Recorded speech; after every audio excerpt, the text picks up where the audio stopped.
আল্লাহর কাছে আমরা আশ্রয় চাচ্ছি নিজের আত্মার যে খারাপ কুপ্রবৃত্তি আছে তা থেকে আশ্রয় চাচ্ছি।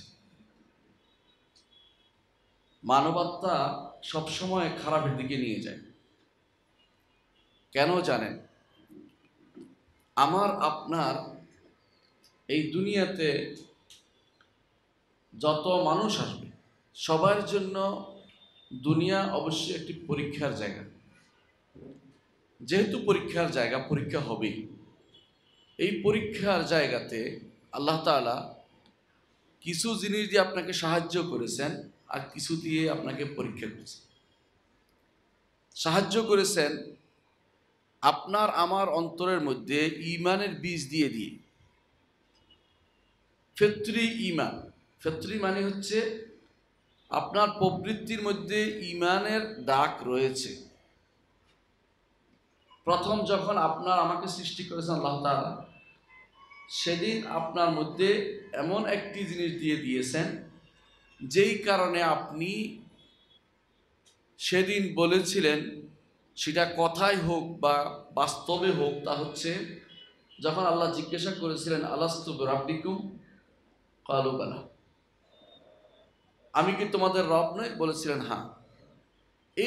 এইটাই হচ্ছে আপনার অন্তরের ভিতরে ঈমানের ডাক। এইটা আছে বলেই যখনই এই আলোতে আরেকটা আলো পড়ে, কোরআনের আলো পড়ে, এই আলোতে নবীদের আহ্বান পড়ে, এই আলোতে রসুলদের কথা শোনা হয়, এই আলোতে যারা হেদায়েতের পথে মানুষকে আহ্বান করে তাদের কথা এই আলোতে আলো পড়ে, তখন কিন্তু সেটা পথ দেখে। বুঝতে পারছেন কথাটা? ধরেন আপনার চোখে আলো আছে কিন্তু অন্ধকারে দেখা যায় না। যখন আলো থাকে আপনি চোখের আলোতে দেখতে পান। ঠিক একইভাবে আপনি আমি যখন আমাদেরকে আল্লাহ যখন দুনিয়াতে পাঠিয়েছেন, তখন আমাদেরকে ফিতরি ঈমান দিয়েছেন, অর্থাৎ ঈমানের উপরে বেস দিয়ে আমাদেরকে পাঠিয়েছেন। আমাদের মূল হচ্ছে আমরা ঈমানের উপর থাকব। কিন্তু যেহেতু পরীক্ষা আছে, সেহেতু এই ঈমানকে বিনষ্ট হয় এরকম বেশ কিছু জিনিস, পরীক্ষার সামগ্রী আল্লাহ তাআলা দিয়ে দিয়েছে। এই পরীক্ষা পাশ করে আমাদেরকে সামনে এগোতে হবে। এর মধ্যে একটি হচ্ছে অন্তরের প্রবৃত্তির চাহিদা, আরেকটি হচ্ছে শয়তান, আরেকটি হচ্ছে আপনার পিতামাতা যদি খারাপ পথে চালাতে চায় সেটা। প্রত্যেকটি কথাই আল্লাহ তাআলা কোরআনে কারিমে বলে দিয়েছে, সাবধান করে দিয়েছে। আল্লাহ তাআলা বলছেন যে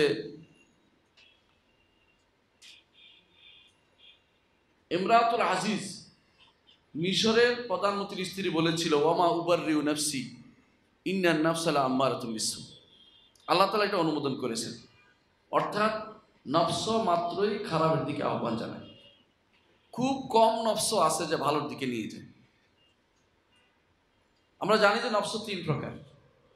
নফসের 3টি গুণ হয়। প্রকারগুলি আসলে যে প্রত্যেক মানুষের প্রকার উপর থাকে তা না, অবস্থা ভেদে পরিবর্তন হয়।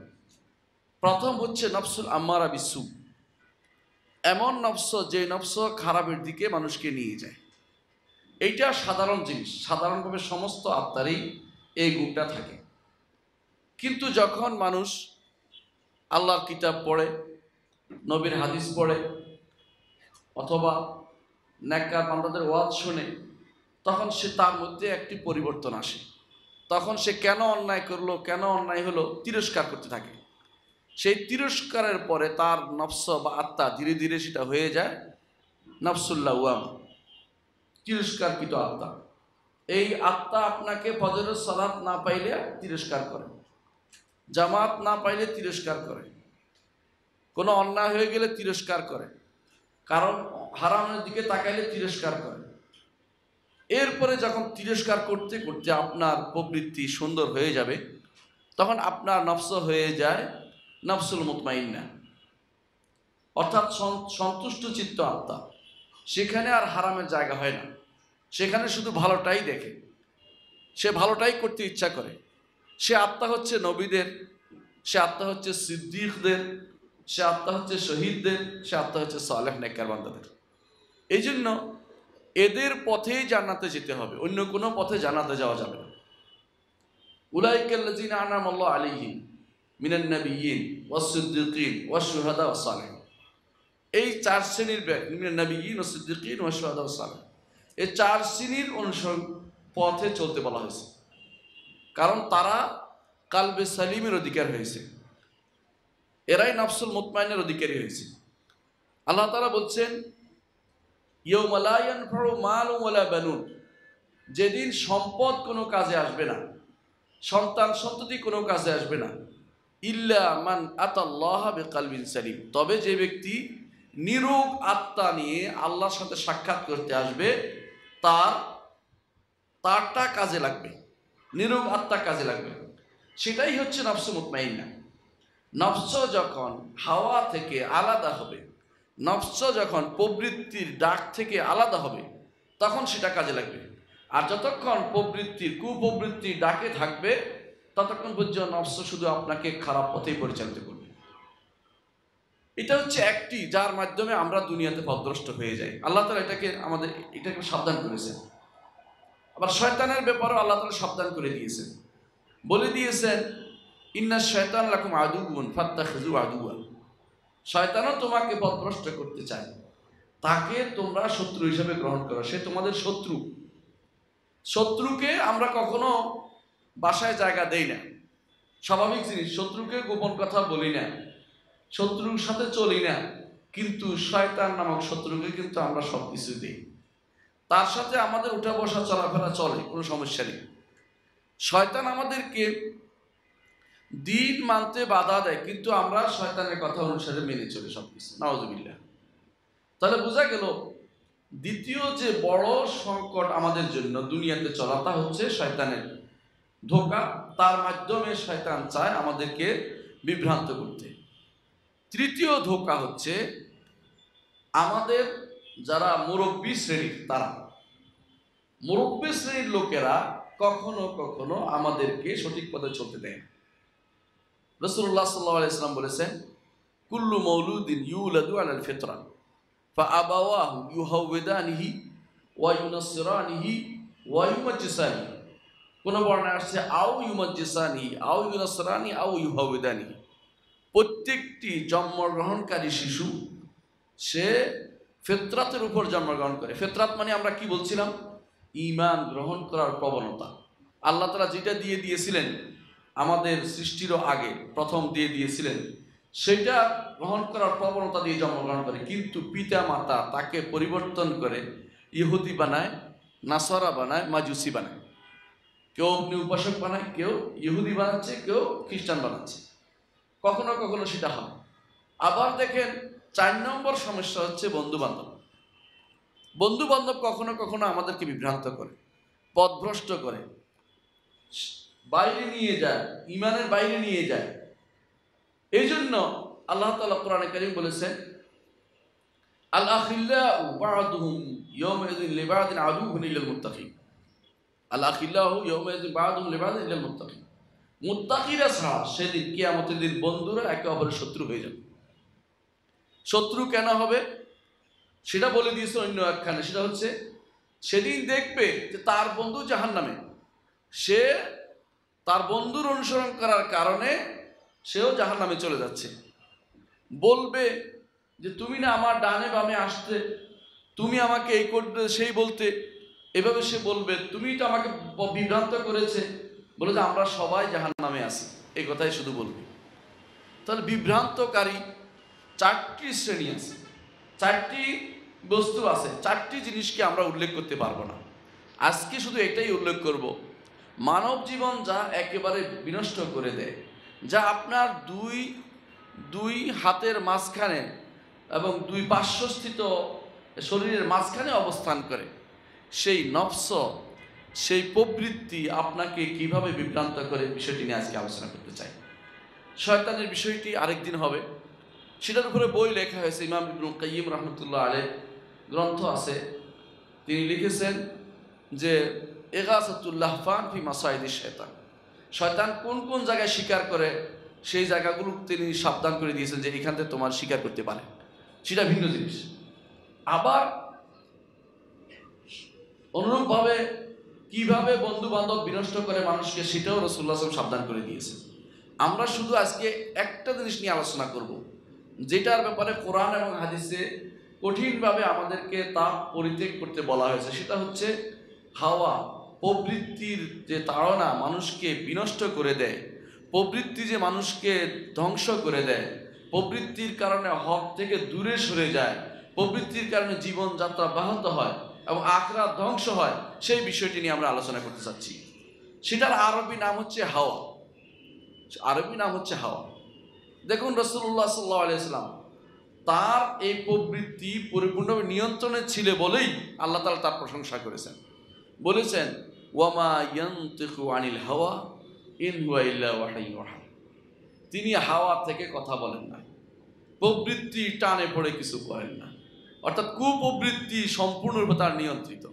কারণ তিনি শুধু নবী নন, নবীদের মধ্যে শ্রেষ্ঠ, শ্রেষ্ঠ নবী, শ্রেষ্ঠ রাসূল, তার সবকিছু নিয়ন্ত্রিত থাকার কারণে শয়তানটাও তার সাথে যেটা ছিল সেটাও তাকে কিছুই করতে পারেনি। তিনি বলেছেন সে আমি তার থেকে নিরাপদ থাকি, কারণ যতক্ষণ পর্যন্ত প্রবৃত্তির তাড়নার সাথে শয়তানের সংযোগ না ঘটবে ততক্ষণ তো বড় ধরনের সমস্যা তৈরি হয় না।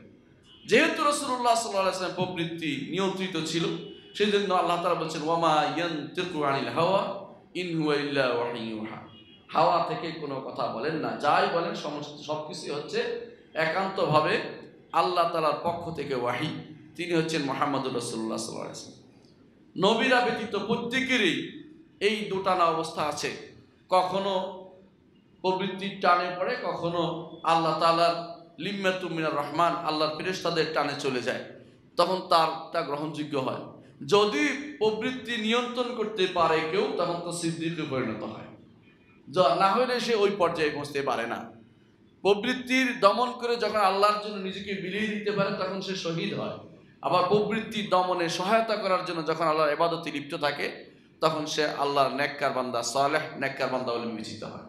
এই প্রবৃত্তি মানুষকে বিভ্রান্ত করে, বিবেককে পর্যন্ত বিভ্রান্ত করে দেয়। দুনিয়া আখিরাতের যাবতীয় ফিতনার মূল হচ্ছে এই প্রবৃত্তি। এই প্রবৃত্তি মানুষকে সবসময় এমন জায়গায় নিয়ে যায় যা সে কোনো কল্পনাও করেনি। চিন্তা করে দেখেন, যত গুনাহ আছে, গুনাহগুলি কিন্তু প্রথম শুরু হয় অন্তরের মধ্যে। অন্তরের মধ্যে শুরু হয় যে কাজটা করব, অন্তরে যে প্রবৃত্তি সেটা আপনাকে লালন করে, ধীরে ধীরে বড় করে তোলে। কিন্তু যদি প্রবৃত্তি ভালো পথে নিতে পারে তখন সওয়াব লেখা হয়। আপনি আপনার কুপ্রবৃত্তি থেকে যদি আপনি বিবেক দিয়ে শাসাতে পারেন যে আমার এই কুপ্রবৃত্তি মানা যাবে না, তখন কিন্তু এটা সওয়াব আকারে লেখা হয়ে যায়। তাহলে বোঝা গেল যে প্রবৃত্তি আপনাকে শুধু খারাপ পথের দিকে নিয়ে যায়। এই জন্য প্রবৃত্তির পথ হাতে আপনার চলা যাবে না। প্রবৃত্তিকে অবশ্যই আপনার বিরুদ্ধে, প্রবৃত্তির বিরুদ্ধে লাগতে হবে। প্রবৃত্তি চায় যে কাজটা মন চায় এটা করতে চায়, আপনার কাছে এটাই করতে চায়। যখন রাতের অন্ধকারে আপনি বসেন অনেক কিছু আপনার মনে আসে, অথবা যখন কোনো একাকিত্ব অবলম্বন অনেক কিছু আপনার মনে আসে। এই যাই মনে আসে তাই যদি কেউ করে, সেটা হচ্ছে প্রবৃত্তি দাসত্ব অবলম্বন করা। এইটা হচ্ছে ইবাদাতুল হাওয়া, এটা হচ্ছে ইবাদাতুল হাওয়া, অর্থাৎ প্রবৃত্তির দাসত্ব করা। দাসত্ব এমন একটা জিনিস যেটা মানুষ মনে করে বুঝি সেজদা করা, সেজদা করা নয়। মূলত দাসত্ব দুই প্রকার আছে, একটা হচ্ছে সরাসরি ইবাদত, আর একটা হচ্ছে আনুগত্য করা। আনুগত্য করা অর্থাৎ মেনে চলা, যা বলে, অর্থাৎ প্রবৃত্তির জন্য আপনি সমস্ত কিছু ছাড়তে রাজি আছেন, অন্তরে হাওয়া যা আছে সেটার জন্য আপনি সব কিছু করতে রাজি আছেন, সেটাও এক রকমের শিরিক, সেটাও এক রকমের দাসত্ব। রাসূলুল্লাহ সাল্লাল্লাহু আলাইহি ওয়াসাল্লাম এই জন্য বলেছেন তাইস আব্দুদ দিনার, তাইস আব্দুদ দিরহাম, তাইস আব্দুল খামিলা, তাইস আব্দুল খামিসা। রাসূল বলেছেন ধ্বংস হোক দিনারের দাস, ধ্বংস হোক দিরহামের দাস, টাকা পয়সার দাস, ধ্বংস হোক বলেছেন। আবার বলেছেন যে তাইস আব্দুল খামিলা, তাইস আব্দুল খামিসা, কাপড়ের দাস এবং সুন্দর চাদরের দাস। কেন বলেছেন সুন্দর চাদরের দাস? কেউ কি কাপড়ের সিজদা করে? কাপড়ের জন্য সিজদা করে কেউ? না। তাহলে সে কি করে? অর্থাৎ তার অন্তর প্রবৃত্তি এমনভাবে লেগে আছে, এইটা পাইলে সে খুশি, এইটা না পাইলে সে বেজার। সেটা ভালো হোক কি মন্দ হোক, আল্লাহর দরবারে পছন্দনীয় কি অপছন্দনীয় এটা তার দেখার বিষয় না। এটা এই জন্য দাসত্ব করছে। এই আনুগত্য, অন্ধ আনুগত্য প্রবৃত্তির এটার নামই হচ্ছে প্রবৃত্তির দাসত্ব। এই মনে যা চায় তাই করা, এটা কিন্তু গ্রহণযোগ্য নয়। এই জন্য সলফে সালেহীন সবসময় যদি দেখতেন কেউ মনে যা চায় তা করে, বলে তুমি তোমার প্রবৃত্তির দাসত্ব করছো, প্রবৃত্তির দাসত্ব করছো। অনেক মানুষ আছে বলে যে একটু খেলা দেখি আর কি, আরেক মানুষ একটু আমি বদভ্যাস আছে দুই একটা সিনেমা দেখি আর কি। দুই একটা নয়, এটা আপনার প্রবৃত্তির দাসত্বের একটা নমুনা। এইটা থেকে আপনি মুক্ত না হওয়া পর্যন্ত আপনি আসলে পরিপূর্ণভাবে আল্লাহর দাসত্বে প্রবেশ করতে পারেননি। কারণ দাসত্বের জায়গায় একজনের হতে হয়, সেটা বহুজনের হলে আল্লাহ তাআলা সেটা গ্রহণ করেন না। আল্লাহ তাআলা এই জন্য হাদিসে কুদসিতে বলেছেন, রাসূলুল্লাহ সাল্লাল্লাহু আলাইহি ওয়াসাল্লাম বলেছেন, আনা আগনা শুরাকা আনি শিরক মান আমিলা আমালান আশরাকা ফিহি মাই গায়রি তারাকতু ওয়া শিরকা। হাদিসে কুদসিতে আছে, আল্লাহ তাআলা বলছেন, আমি যত অংশীদারের অংশ দিবে, অংশীদার অংশ গ্রহণ থেকে সম্পূর্ণ বিমুক্ত। দুনিয়ার বুকে যদি কেউ আমার জন্য কোনো কাজ করে, সাথে অন্য কাউকে একটু দেয়, আমি ওইটা মোটেই নেই না, পুরোটাই তার জন্য ছেড়ে দেয়। তারাও ছেড়ে দেয়, তার আমলটাও ছেড়ে দেয়। দুনিয়ার বুকে এই জন্য প্রবৃত্তির দাসত্ব যদি কোনো কেউ করে বসে, আল্লাহ তাআলার দাসত্ব থেকে সেটা দূরে সরে যাবে। এটা হচ্ছে নিয়ম। এই জন্য প্রবৃত্তির দাসত্ব আল্লাহ তাআলা এটাকে বলেছেন, আফারাআইতা মান ইত্তাখাযা ইলাহু হাওয়া। আপনি কি তাকে দেখেছেন যে ব্যক্তি তার ইলাহ বানাইছে হাওয়াকে, প্রবৃত্তিকে ইলাহ বানাইছে? কিরকম জানেন? নিজে মন মতো একটা ইলাহ বানিয়ে নিচ্ছে। কিছুদিনের মধ্যে আপনারা সেটার অবস্থা দেখবেন বিভিন্নখানে। নিজে মন মতো করে একটা ছবি বানিয়ে নিচ্ছে, নিজের মন মতো করে একটা রং দিচ্ছে, এই দিচ্ছে সেই দিচ্ছে। কখনো দিচ্ছে বড় জিহ্বা, কখনো ছোট জিহ্বা, কখনো দিচ্ছে মাথার উপরে এই আছে সেই আছে, কখনো দেখবেন যে বাঘের উপরে, কখনো মাছের উপরে, কখনো হাঁসের উপরে, কত রকমের ছবি দিয়ে দিল। প্রবৃত্তি আপনার আমার অনেককে সেটা করাচ্ছে।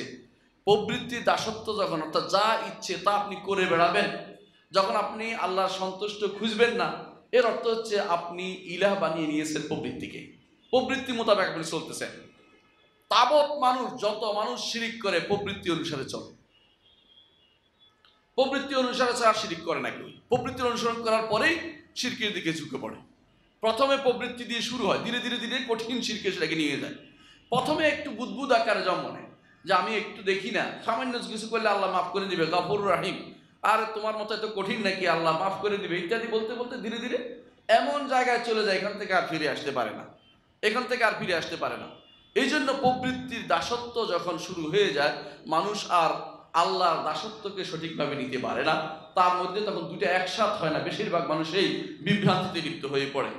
এই জন্য কোরআনে কারীমে বিভিন্নভাবে প্রবৃত্তির দাসত্বকে নিষেধ করা হয়েছে।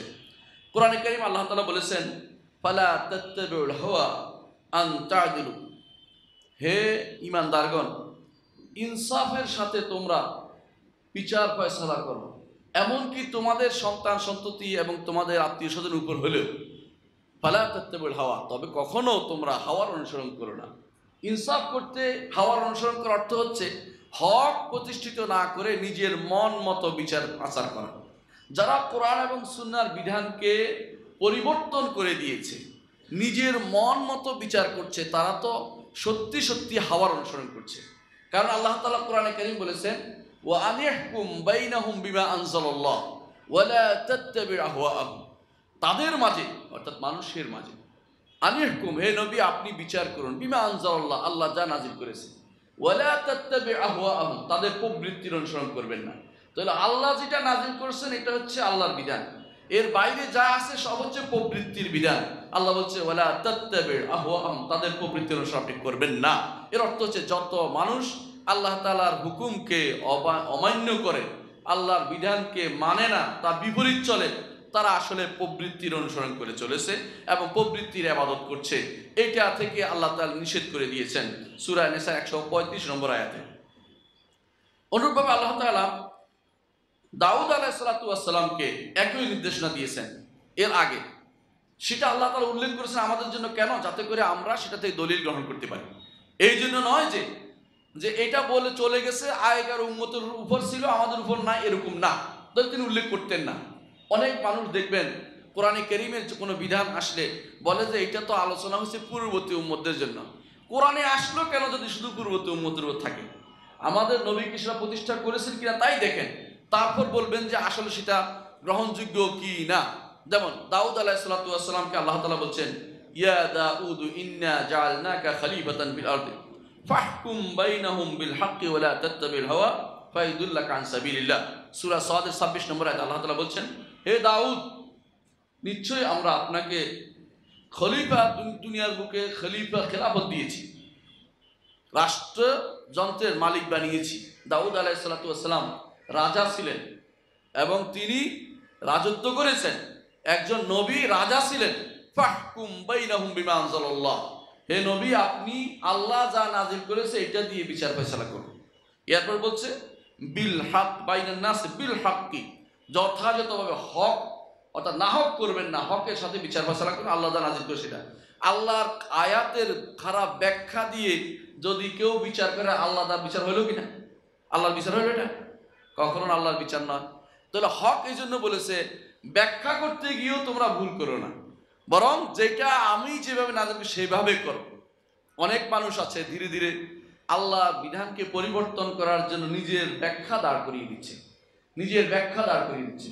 এইটাও এই আয়াতের পরিপন্থী। বিল হক, আল্লাহ তাআলা কোরআনে কারীমে বিভিন্ন জায়গাতে বিল হককে কথাটা উল্লেখ করেছেন।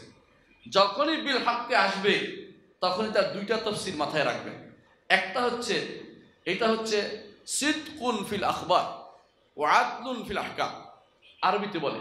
বাংলা হচ্ছে যে যেই সংবাদটি দিয়েছে তা মহাসত্য, আর যেই বিধানটি দিয়েছেন তা ইনসাফপূর্ণ। এটা হচ্ছে হক। হকের অর্থই হচ্ছে সংবাদ হলে সেটা হবে মহাসত্য, আর যদি সেটা কোনো বিধান হয় সেটা হবে মহা ইনসাফপূর্ণ। এর বাইরে যা আছে তা জুলুম। সুতরাং আল্লাহ তাআলা দাউদকে বলছেন, আপনি যথাযথভাবে হকের সাথে বিচার কার্য পরিচালনা করুন মানুষের মাঝে। ওয়ালা তাত্তাবিউল হাওয়া, হাওয়ার অনুসরণ করবেন না। হাওয়ার অনুসরণ করা যাবে না। হাওয়া কি? প্রবৃত্তি, যা চায় তা করা, মন মতো করে পরিবর্তন করা, নিজে যা ইচ্ছে তা বিচার কার্য ফয়সালা করা, নিজের মতো করে সাজানো, আল্লাহর বিধানের কথা চিন্তা না করা, নিজে নির্দেশনা শুধুমাত্র দিতেই থাকা, শরীয়ত সেটা কি মানে না তার কোনোদিন চিন্তা না করা, এসবই হচ্ছে এর বিধান। এটার হাওয়ার অনুসরণ, আর কিছুই নয়। যারা এরকম নিজের মন মতো সবকিছু পরিচালনা করে তাও আর হাওয়ার অনুসরণ করে। আপনার পরিবার, আপনি মন চাইলেও যা ইচ্ছে তা করে ফেলবেন। ঘরের ভিতরে বিরাট এক ছবি টাঙ্গিয়ে দিলেন, কার? কোথাকার কোন মোনালিসার ছবি এঁকে দিলেন। আপনি তো হাওয়ার অনুসরণ করেছেন, শরীয়ত তো নিষেধ করেছে তা। আপনার সন্তানকে আপনি খারাপ পথে পরিচালিত করলেন, আপনি তো অবশ্যই, এবং আপনি আপনার সন্তানকে হারামে যাওয়ার জন্য ব্যবস্থাপনা করে দিলেন। আমি শুনেছি না, পত্রিকায় দেখেছি, এক বড় মহা পয়সাওয়ালার ছেলে ধরা পড়েছে। ধরা পড়ার পরে খারাপ কাজে ধরা পড়ছে। এখন বাবা বলতেছে যুবক বয়সে কিছু তো করেই, নাউযুবিল্লাহ।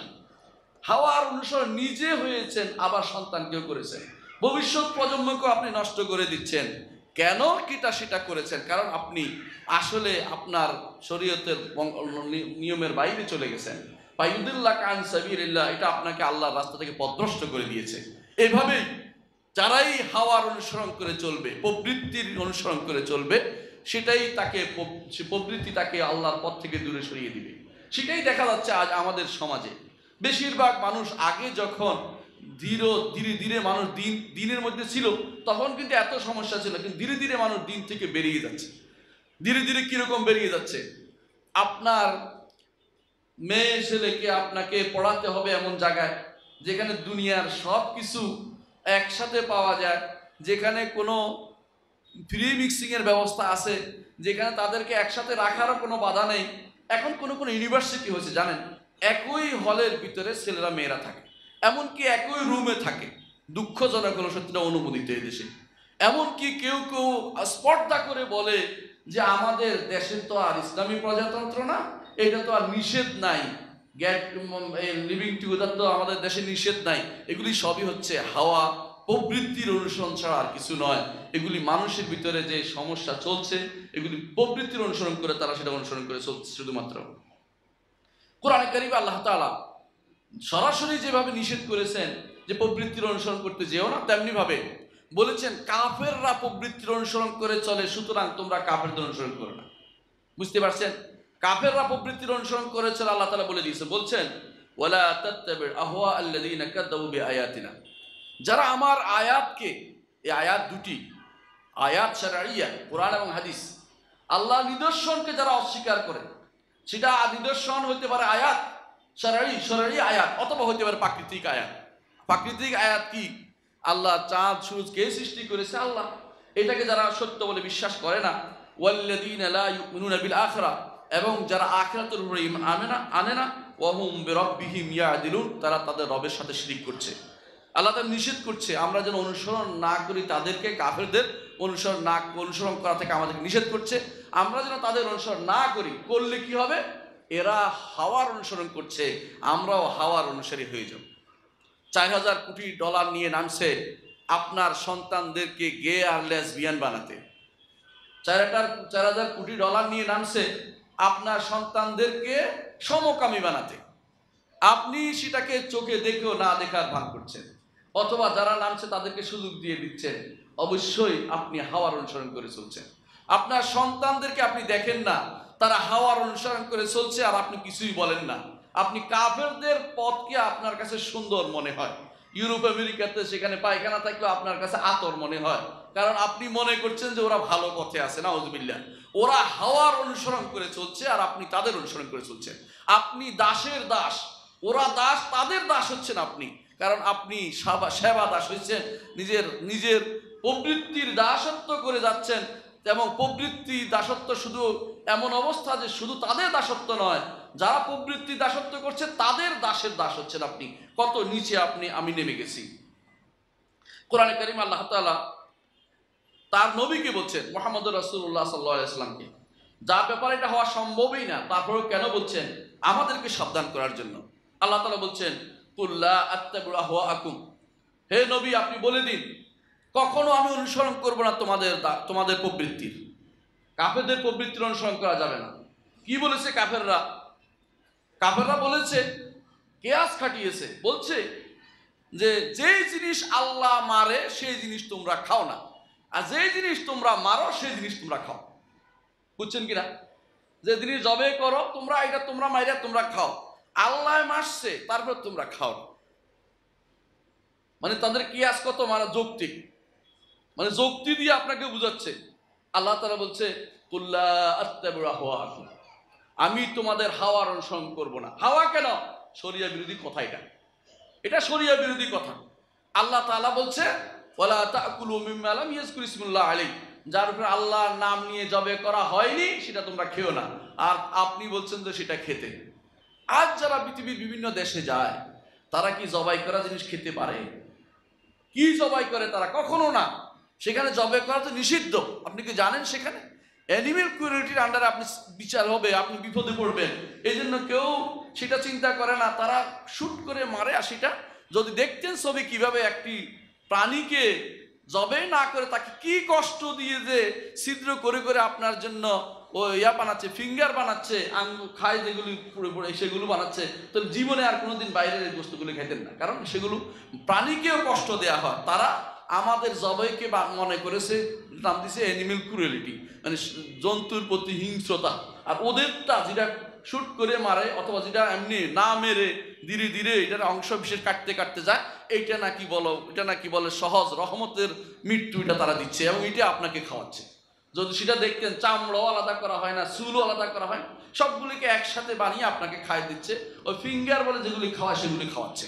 এটাই আল্লাহ রাসূল সাল্লাল্লাহু আলাইহি ওয়াসাল্লামের সময়ে কাফেররা বলতো, কাফেররা বলতো আল্লাহ রাসূল সাল্লাল্লাহু আলাইহি ওয়াসাল্লামের লোকের জমানার লোকদেরকে, যে আল্লাহ যেটা নিজে মারছে তোমরা সেটা খাও না, তোমরা মাইরা তোমরা খাও। এটা কোন কথা?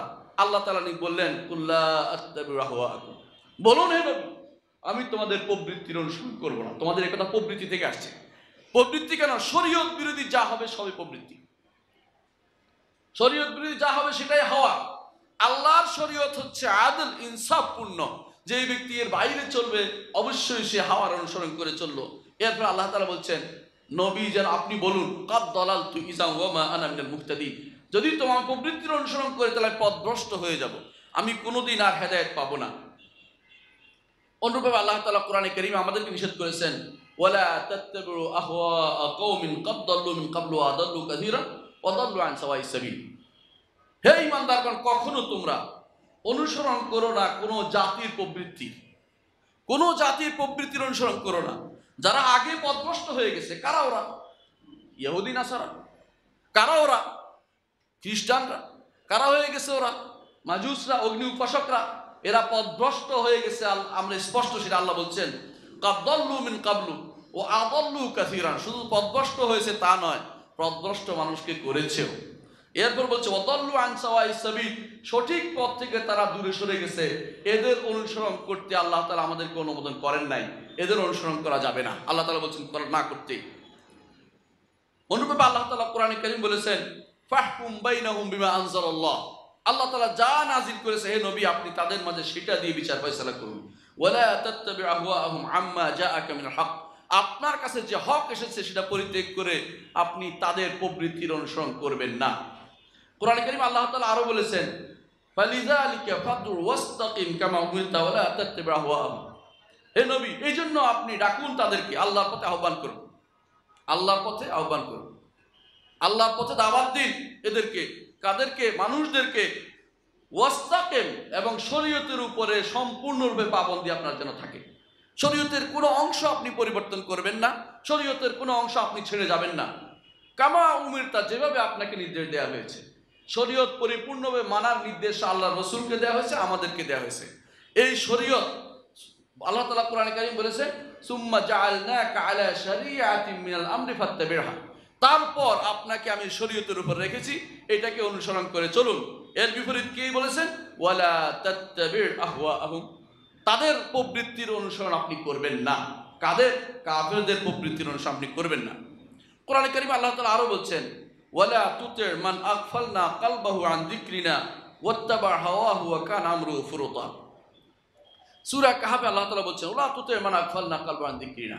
যারা আমার জিকির থেকে দূরে সরে গেছে, কোরআন পড়তে চায় না, হাদিস পড়তে চায় না, সালাত পড়তে চায় না, দ্বীন মানতে চায় না, শরিয়া বিরোধী পথে চলে, এদের সম্পর্কে আল্লাহ তাআলা বলছেন, লা তুতি', অনুসরণ করবেন না, আনুগত্য করবেন না।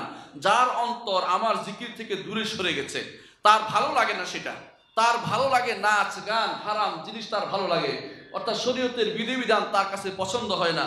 আল্লাহ তাআলা বলছেন যে এবং সে যে আল্লাহর জিকির থেকে দূরে সরে গেছে এবং হাওয়ার অনুসরণ করে চলেছে, এবং তার সমস্ত কর্মকাণ্ড বিনষ্ট হবে, কোনো কিছুই গ্রহণযোগ্য হবে না।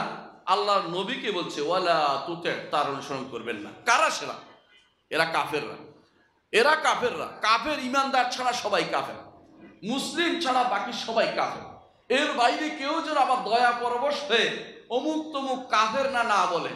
যদি কেউ অমুক কাফেরদেরকে কাফের না বলে তো তার ঈমান থাকে না। এটাই হচ্ছে আমাদের নীতি, মুসলিমদের নীতি। কাফেরদেরকে কাফের বলতে হবে। তারা যদি ঈমান আনে আমাদের ভাই হবে, তারা পর্যন্ত কাফের থাকবে। তাদের কোনো কিছু অনুসরণ না করতে আমাদের নবীকে আল্লাহ তাআলা নির্দেশ দিচ্ছেন, ওয়ালা তুতি' মান আগফালনা কলবাহু আন যিকরিনা ওয়াত্তাবা হাওয়াহু ওয়া কানা আমরুহু ফুরুতা। অনুরূপভাবে আল্লাহ তাআলা কোরআনে কারীম বিভিন্ন জায়গাতে নফসে আম্মারাকে যথাযথভাবে নিয়ন্ত্রণ করতে বলেছেন। আল্লাহ তাআলা বলছেন কোরআনে কারীম, ওমা উবাররিউ নাফসি ইন্নান নাফসা লাআম্মারাতুম বিসসু, ইন্নান নাফসা লাআম্মারাতুম বিসসু। নফস মাত্রই খারাপের দিকে মানুষকে নির্দেশ দেয়। যদি নফসকে প্রবৃত্তিকে নিয়ন্ত্রণ করতে না পারি তাহলে কখনো সেখান থেকে বের হতে পারবো না। আচ্ছা, সব সময় নফস যে বিরাট, যিনি রাসূলুল্লাহ সাল্লাল্লাহু আলাইহি ওয়াসাল্লাম এই নফসের বিরুদ্ধে কিন্তু আমাদেরকে জিহাদ করতে বলেছেন। এটা বিশুদ্ধ বর্ণনা দিয়ে সাব্যস্ত আছে। কারণ কোরআন দিয়ে আল্লাহ জিহাদ করতে বলেছেন ওয়াজাহিদহুম বিহি জিহাদান কাবীরা। নফসের বিরুদ্ধে তোমরা বড় ধরনের জিহাদ করো এই কোরআন দিয়ে। কারণ এক নাজিল হয়েছে মক্কাতে, অর্থাৎ মক্কাতে আপনার জিহাদের বড় স্তরই ছিল। আপনাকে অবশ্যই হাওয়ার বিরুদ্ধে জিহাদ করতে হবে, প্রবৃত্তির বিরুদ্ধে জিহাদ করতে হবে। সুতরাং এই নফসের বিরুদ্ধে আমাদের লেগে যেতে হবে। নফস যা চায় সেটাকে শরীয়ত দিয়ে মূল্যায়ন করতে হবে। এখন অনেকে বলতে পারে ভালো জিনিসও তো চায়, আমার প্রবৃত্তি তো ভালো জিনিসও চায়। যদি প্রবৃত্তি ভালো জিনিস চায় সেটা অবশ্যই গ্রহণযোগ্য। সেটাকে আমরা নিষেধ করছি না, সেটা প্রবৃত্তির খারাপ অর্থে ব্যবহৃত হবে না। তখন বলা হবে এটা আমল সালেহ, অথবা সেটা বলা হবে শরীয়তের ডাক। সেজন্য শরীয়ত চাচ্ছে অন্তর ভালো হয়েছে বুঝবেন, কিছুক্ষণ পর অন্তর আবার নষ্ট হয়ে যায়, আবার বিনষ্ট হয়ে যায়। সেজন্য তার মধ্যে আপনার কাজ হবে সব সময় দেখবেন যেটাই মন চাচ্ছে এটা ভালো কি মন্দ। যদি বলছে সব জামাতে যাই বুঝলেন না ভালো, যদি বলো সিনেমা দেখি বলবেন খারাপ। বোঝা গেল এর মধ্যে নফস আপনার প্রবৃত্তি একবার ওদিকে টানে একবার ওদিকে টানে। এই জন্য সবসময় মানুষ তার প্রবৃত্তির বিরুদ্ধে লাগার অর্থ এই নয় যে ভালো চাইলে সেটাও বিরোধিতা করব, এটা অর্থ এই নয়। কিন্তু কখনো কখনো এমন গিলাপ দিয়ে আসে আপনি মনে করবেন যে খুব ভালো জিনিসের তো চাচ্ছে। কিরকম জানেন, আমাকে একজন বলছে আমার অনেক টাকা আছে, আমি চাচ্ছি ব্যাংকে রেখে দিলে অনেক সুদ হবে, সুদগুলি আল্লাহ রাস্তায় দিয়ে দেব। বুঝছেন কথাটা? হ্যাঁ, চিন্তা করছেন? তা বলতেছে আপনি এটা দলিল দেন, না যায় দলিল দেন। মানে তার মন এখন বসে গেছে, মানে এখন সে গিলাপ দিয়ে আসছে, সরাসরি সুদ খাওয়ার কথা বললে তার এটা পছন্দ হবে না। এখন বলতেছে আমি টাকাটা ব্যাংকে রেখে দেই, ব্যাংকে রেখে দিলে তো অনেক টাকা হবে, আমি এটা খাবো না, আমি এটা আল্লাহ রাস্তায় দান করব। মানে তার উদ্দেশ্য হচ্ছে যে সে এখন আল্লাহ রাস্তা দান করার জন্য হারামটা খুঁজতেছে, হালালটা সে খুঁজবে না। আমি বললাম যে আপনাকে এই সিস্টেম করতে কে বলেছে? এরকম মানুষ দেখবেন আপনি বন্যা দুর্গতদের জন্য হ্যাঁ কি করছে, কনসার্ট করেছে, সোয়াবের কাজ, মানে বন্যা দুর্গতদের সাহায্যের জন্য কনসার্ট করছে। প্রবৃত্তি কত ঘুরাইতে পারে মানুষ, কেউ চিন্তা করেন। তার দেখতে তো অনেক ভালোই করছি, খারাপ কি করছি? কোনো মানুষ আছে এরকম করে তার পুরো আয়টাই হারাম, এরপরে দান করতে থাকে, সুদ ঘুষ এবং মানুষের জুলুম অত্যাচার সবকিছু দিয়ে এলাকায় মসজিদ বানিয়ে দিচ্ছে বা হালাল হয়ে গেছে।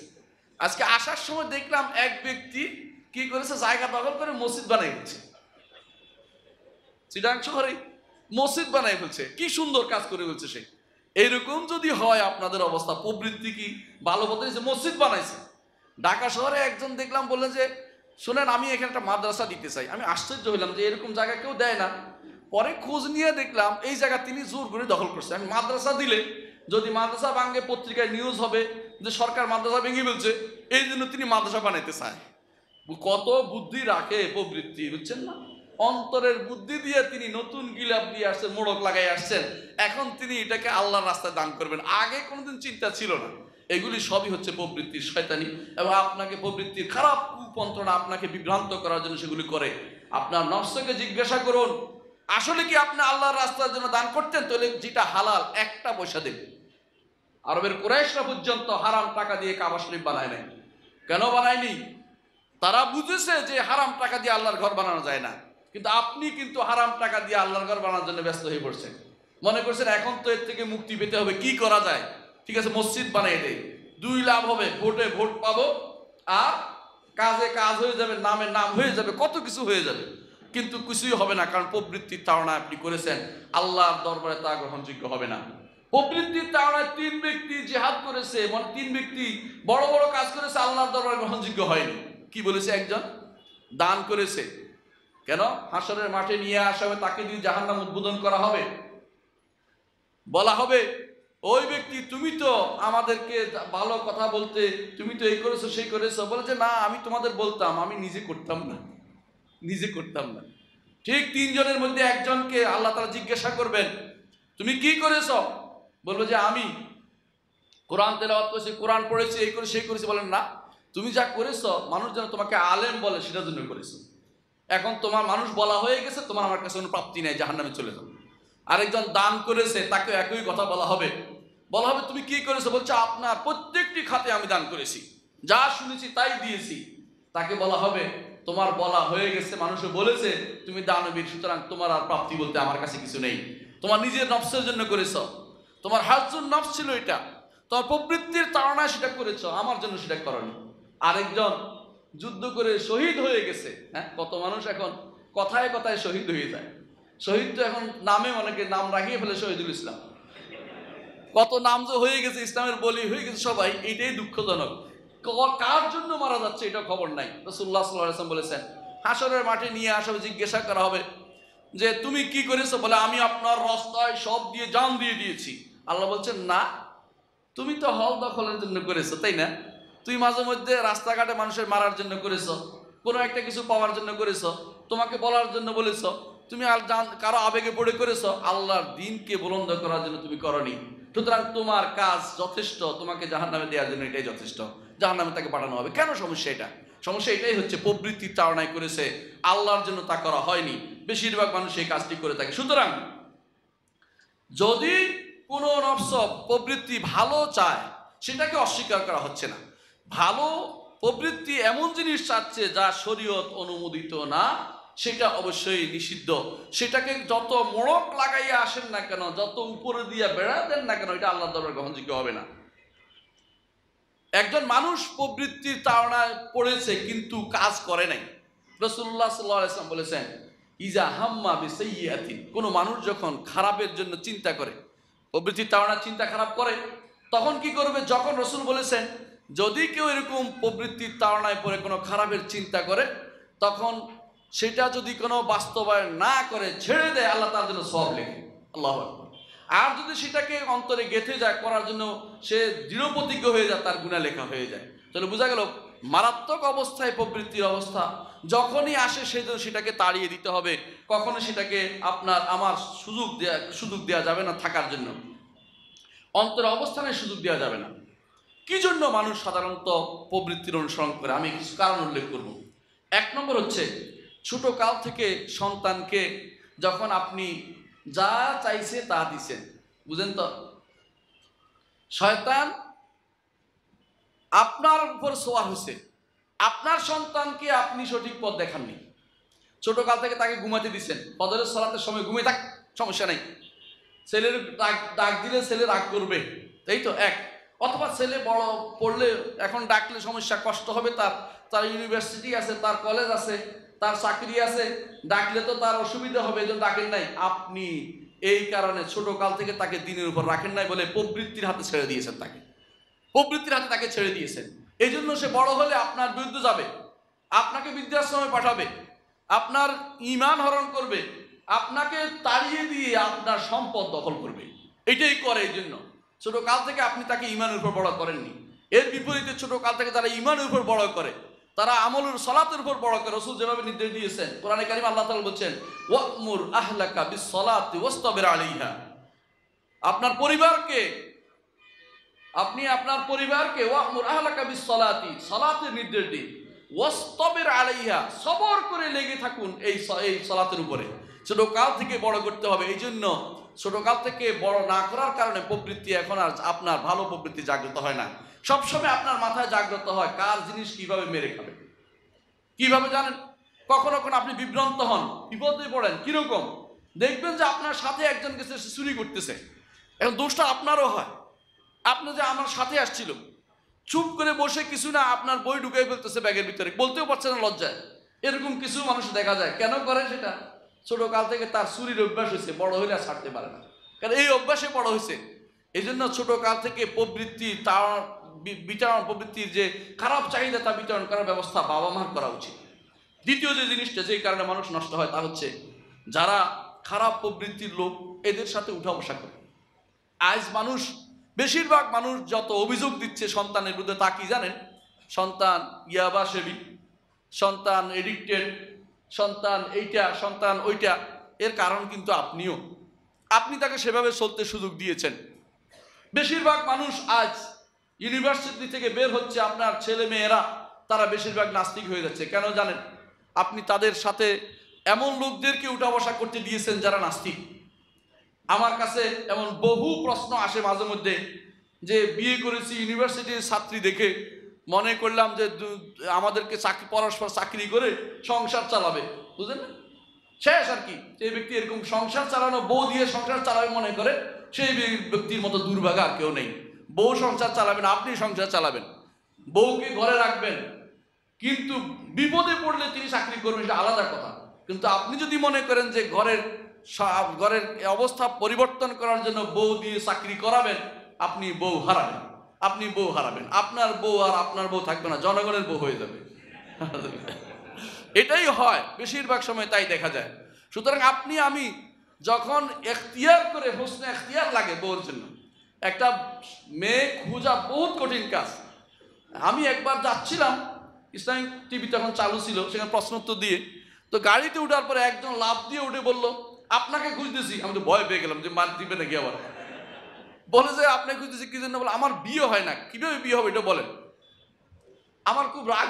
আমি বললাম যে বিয়ে হওয়ার জন্য ঘরে থাকতে হয়, গাড়ি ঘোড়াতে যারা থাকে তাদের বিয়ে হয় না। সে এবার রাগ করে নেমে গেছে, বলছে এইভাবে কথা শুনে আপনি বললেন। আমি কি বলবো আপনাকে, আপনি এইভাবে কথা বলছেন, আপনি যেভাবে বলছেন আমি সেভাবে উত্তর দিব। আমি কি করবো এখন? আপনার বিয়ের ব্যাপারে আমি কি করতে পারবো? আপনি আল্লাহর কাছে চান আর ঘরে যান। ঘরে থাকলে মানুষ বিয়ে করতে চায়, রাস্তার মানুষকে নিতে চায় না, নিতে গেলেও নিয়ে আবার রাস্তায় ছেড়ে দেয়, ওদের ঘরে নিতে চায় না কেউ। সুতরাং আপনার আমার উচিত হবে না মানে তাদের সাথে উঠা বসা করা, যারা আহলুল আহওয়া, প্রবৃত্তির অনুসারী, যারা আমার হাওয়ার অনুসরণ করে, তাদেরকে কখনো, তাদের সাথে চললে আপনি ক্ষতিগ্রস্ত হবেন। অনেক মানুষ ফোন করে বলে যে ভালো দেখে, অত্যন্ত শিক্ষিতা দেখে বিয়ে করেছিলাম, সে এখন বলে তোমার ইসলাম এটা বলে। চিন্তা করে দেখুন, আপনার ঘরে যদি কোনো সারাক্ষণ এই কথা বলা হয়ে থাকতে থাকে, তোমার ইসলাম এটা করে, তোমাদের হুজুরে এটা করে, অমুক হুজুর এটা করেছে, আপনার ঘরে শান্তি কোনোদিন আসবে না। কারণ সারাক্ষণ আপনার অন্তরের ভিতরে আঘাত এসে থাকবে, আপনার দ্বীনের বিরুদ্ধে কথা বলছে, আপনার বিশ্বাসের বিরুদ্ধে কথা বলছে, আপনার আইডিওলজির বিরুদ্ধে কথা বলছে, আপনি কিন্তু শান্তি থাকতে পারবেন না। তাহলে আপনি এই পড়া কেন পড়াবেন, যেই পড়া আপনার ঈমান নষ্ট করে দেয়, আপনার পরিবারের সম্পদ নষ্ট করে দেয়, আপনার জীবনের সবচেয়ে বড় জিনিসটাকে বিনষ্ট করে দিচ্ছে, আপনার ঈমান বিনষ্ট করে দিচ্ছে, সেই পড়া আপনার কি দরকার পড়ানো? কি হবে সেটা পড়িয়ে? যতক্ষণ পর্যন্ত পরিবেশ আপনার না হবে, পরিবেশ করুন, আপনি আরো বেশি পড়ান, আমার আপত্তি নেই। কিন্তু নাস্তিকদের সাথে চলাফেরা করবে এবং প্রবৃত্তির অনুসারীদের সাথে চলাফেরা করবে এবং বসে গাঁজা খাবে, কিছু বলবে না কেউ, অন্যায় করতে থাকবে, সলাতের কোনো খোঁজ খবর নাই, এই সমস্ত পরিবেশে আপনার সন্তানকে রাখলে তারা অবশ্যই প্রবৃত্তির অনুসারী হবে। মুজাহিদ রহমতুল্লাহ এই জন্য বলতেন, লা তুজালিসু আহলাল আহওয়া, যারা প্রবৃত্তির অনুসারী তাদের সাথে কখনো বসবে না। আল্লাহ তাআলা কোরআনে কারীম নিষেধ করেছেন যে যারা আল্লাহর আয়াত নিয়ে বাজে কথা বলে তাদের সাথে কখনো বসবে না, কখনো বসবেন না। বহু মানুষকে এখন পাবেন আল্লাহর আয়াত নিয়ে বাজে কথা বলছে, এদের কথা তুলে আবার প্রশ্ন করেন, আবার পরস্পরের মাঝে আদান প্রদান করেন। আপনি মনে রাখেন আপনি একটা পথভ্রষ্টতার পথ রচনা করলেন। অনেক মানুষকে আমি দেখেছি, যেই সন্দেহ তার মনে আসছে আরেকজনকে দিয়ে কিছু হালকা হইতে চায়, এই সন্দেহ আপনি নিজে আরেকজনকে দিবেন না। এমন ব্যক্তির কাছে যাবেন যিনি আপনার সন্দেহ দূর করতে পারে। আরেকজনকে দিয়ে আপনি বিভ্রান্ত করছেন, এমন হতে পারে আপনার ঈমান যায়নি, তার ঈমান চলে যাবে, তার ঈমান আরো ঠুনকু, আরো খারাপ অবস্থায় যাবে। এইটাই করা হয়। আজ আমাদের যুবক শ্রেণী নাস্তিক হয়ে যাচ্ছে, যুবক শ্রেণী দিন বিরোধী হয়ে যাচ্ছে, যুবক শ্রেণী দিন মানেই না। এর কারণ হচ্ছে এটাই, তাদেরকে আমরা এমন বলগাহীনভাবে ছেড়ে দিয়েছি যে তারা প্রবৃত্তির অনুসরণ করে চলেছে, যা ইচ্ছা তা বলে চলেছে। তৃতীয়ত, যেই কারণে মানুষ আল্লাহর দিন থেকে দূরে সরে যাচ্ছে এবং হাওয়ার অনুসরণ করে যাচ্ছে, তা হচ্ছে ছোট কাল থেকে দিন পড়াই নেই, আল্লাহ সম্পর্কে জানাইনি। আল্লাহ সম্পর্কে যদি জানাতাম তো তার ভিতরে ভয় কাজ করত। আল্লাহ সম্পর্কে জানার জন্য একটি আয়াত শুধু আমি উল্লেখ করব। কোরআনে কারিমে আল্লাহ তাআলা বলছেন, ওয়ামা কাদারুল্লাহ হাক্কা কাদরি, আল্লাহকে তারা সঠিক সম্মান দিতে জানেনি। ওয়াল আরদু জামিআন কবদাতুহু ইয়াউমাল কিয়ামা, সমস্ত জমিন, যেগুলো আপনি জমিন বলে বুঝেন, সবগুলো আল্লাহর মুষ্টির ভিতরে থাকবে কিয়ামতের দিন। আল্লাহু আকবার। ওয়াস সামাওয়াতু মাতউইয়াতুম বিয়ামিনিহি, শুধু জমিন না, আসমানগুলি কি হবে? আসমানগুলি তার ডান হাতে পেঁচানো থাকবে। আল্লাহু আকবার। এই বিরাট জিনিস যদি আপনার সন্তানের মধ্যে তুলে ধরতে পারেন, তখন সে মনে করবে না আল্লাহ তাআলা সব জায়গায় আছে, মনে করবে না, মনে করবে এত কিছুই না, সৃষ্টি খুব ক্ষুদ্র জিনিস, এর ভিতরে প্রবেশ করার প্রয়োজন না, স্রষ্টা অবশ্যই তার আরশের উপর রয়েছে, বিশ্বাস করবে। ছোটকাল থেকে আপনি ভুল তো জানান, হয় জানাইছেন না ভুল জানাইছেন, দুটোর একটা। সন্তানকে কখনো আল্লাহ সম্পর্কে সঠিক ধারণা দেননি, দিলে সন্তান খারাপ কিছু বলতে পারতো না আল্লাহ সম্পর্কে, ভয় তার অন্তরে থাকতো, সারাক্ষণ চিন্তা করতো যে মহান রব্বুল আলামিন কত মহৎ, আজিম। আজিম অর্থ হলো বড়, বড় অর্থ বড় বুঝে কাবীর বলা হয় না, আজিম বলা হয়েছে, যার থেকে বড় আর কিছু হতে পারে না। এই জন্য আল্লাহ তাআলা কোরআনে কারীম বলেছেন, ইয়াউমা নাতউইস সামাআ কাতাইয়িস সিজিল লিল কুতুব, যেদিন আমি পেছাবো আসমান সমূহকে তার হাতের মধ্যে, যেভাবে কাগজ একটার উপর একটা রাখে সেরকম, কামা বাদানা আউওয়ালা খালকিন নুঈদু, যেভাবে আগে সৃষ্টি করেছেন আবার সৃষ্টি করবো আল্লাহ বলতেছে।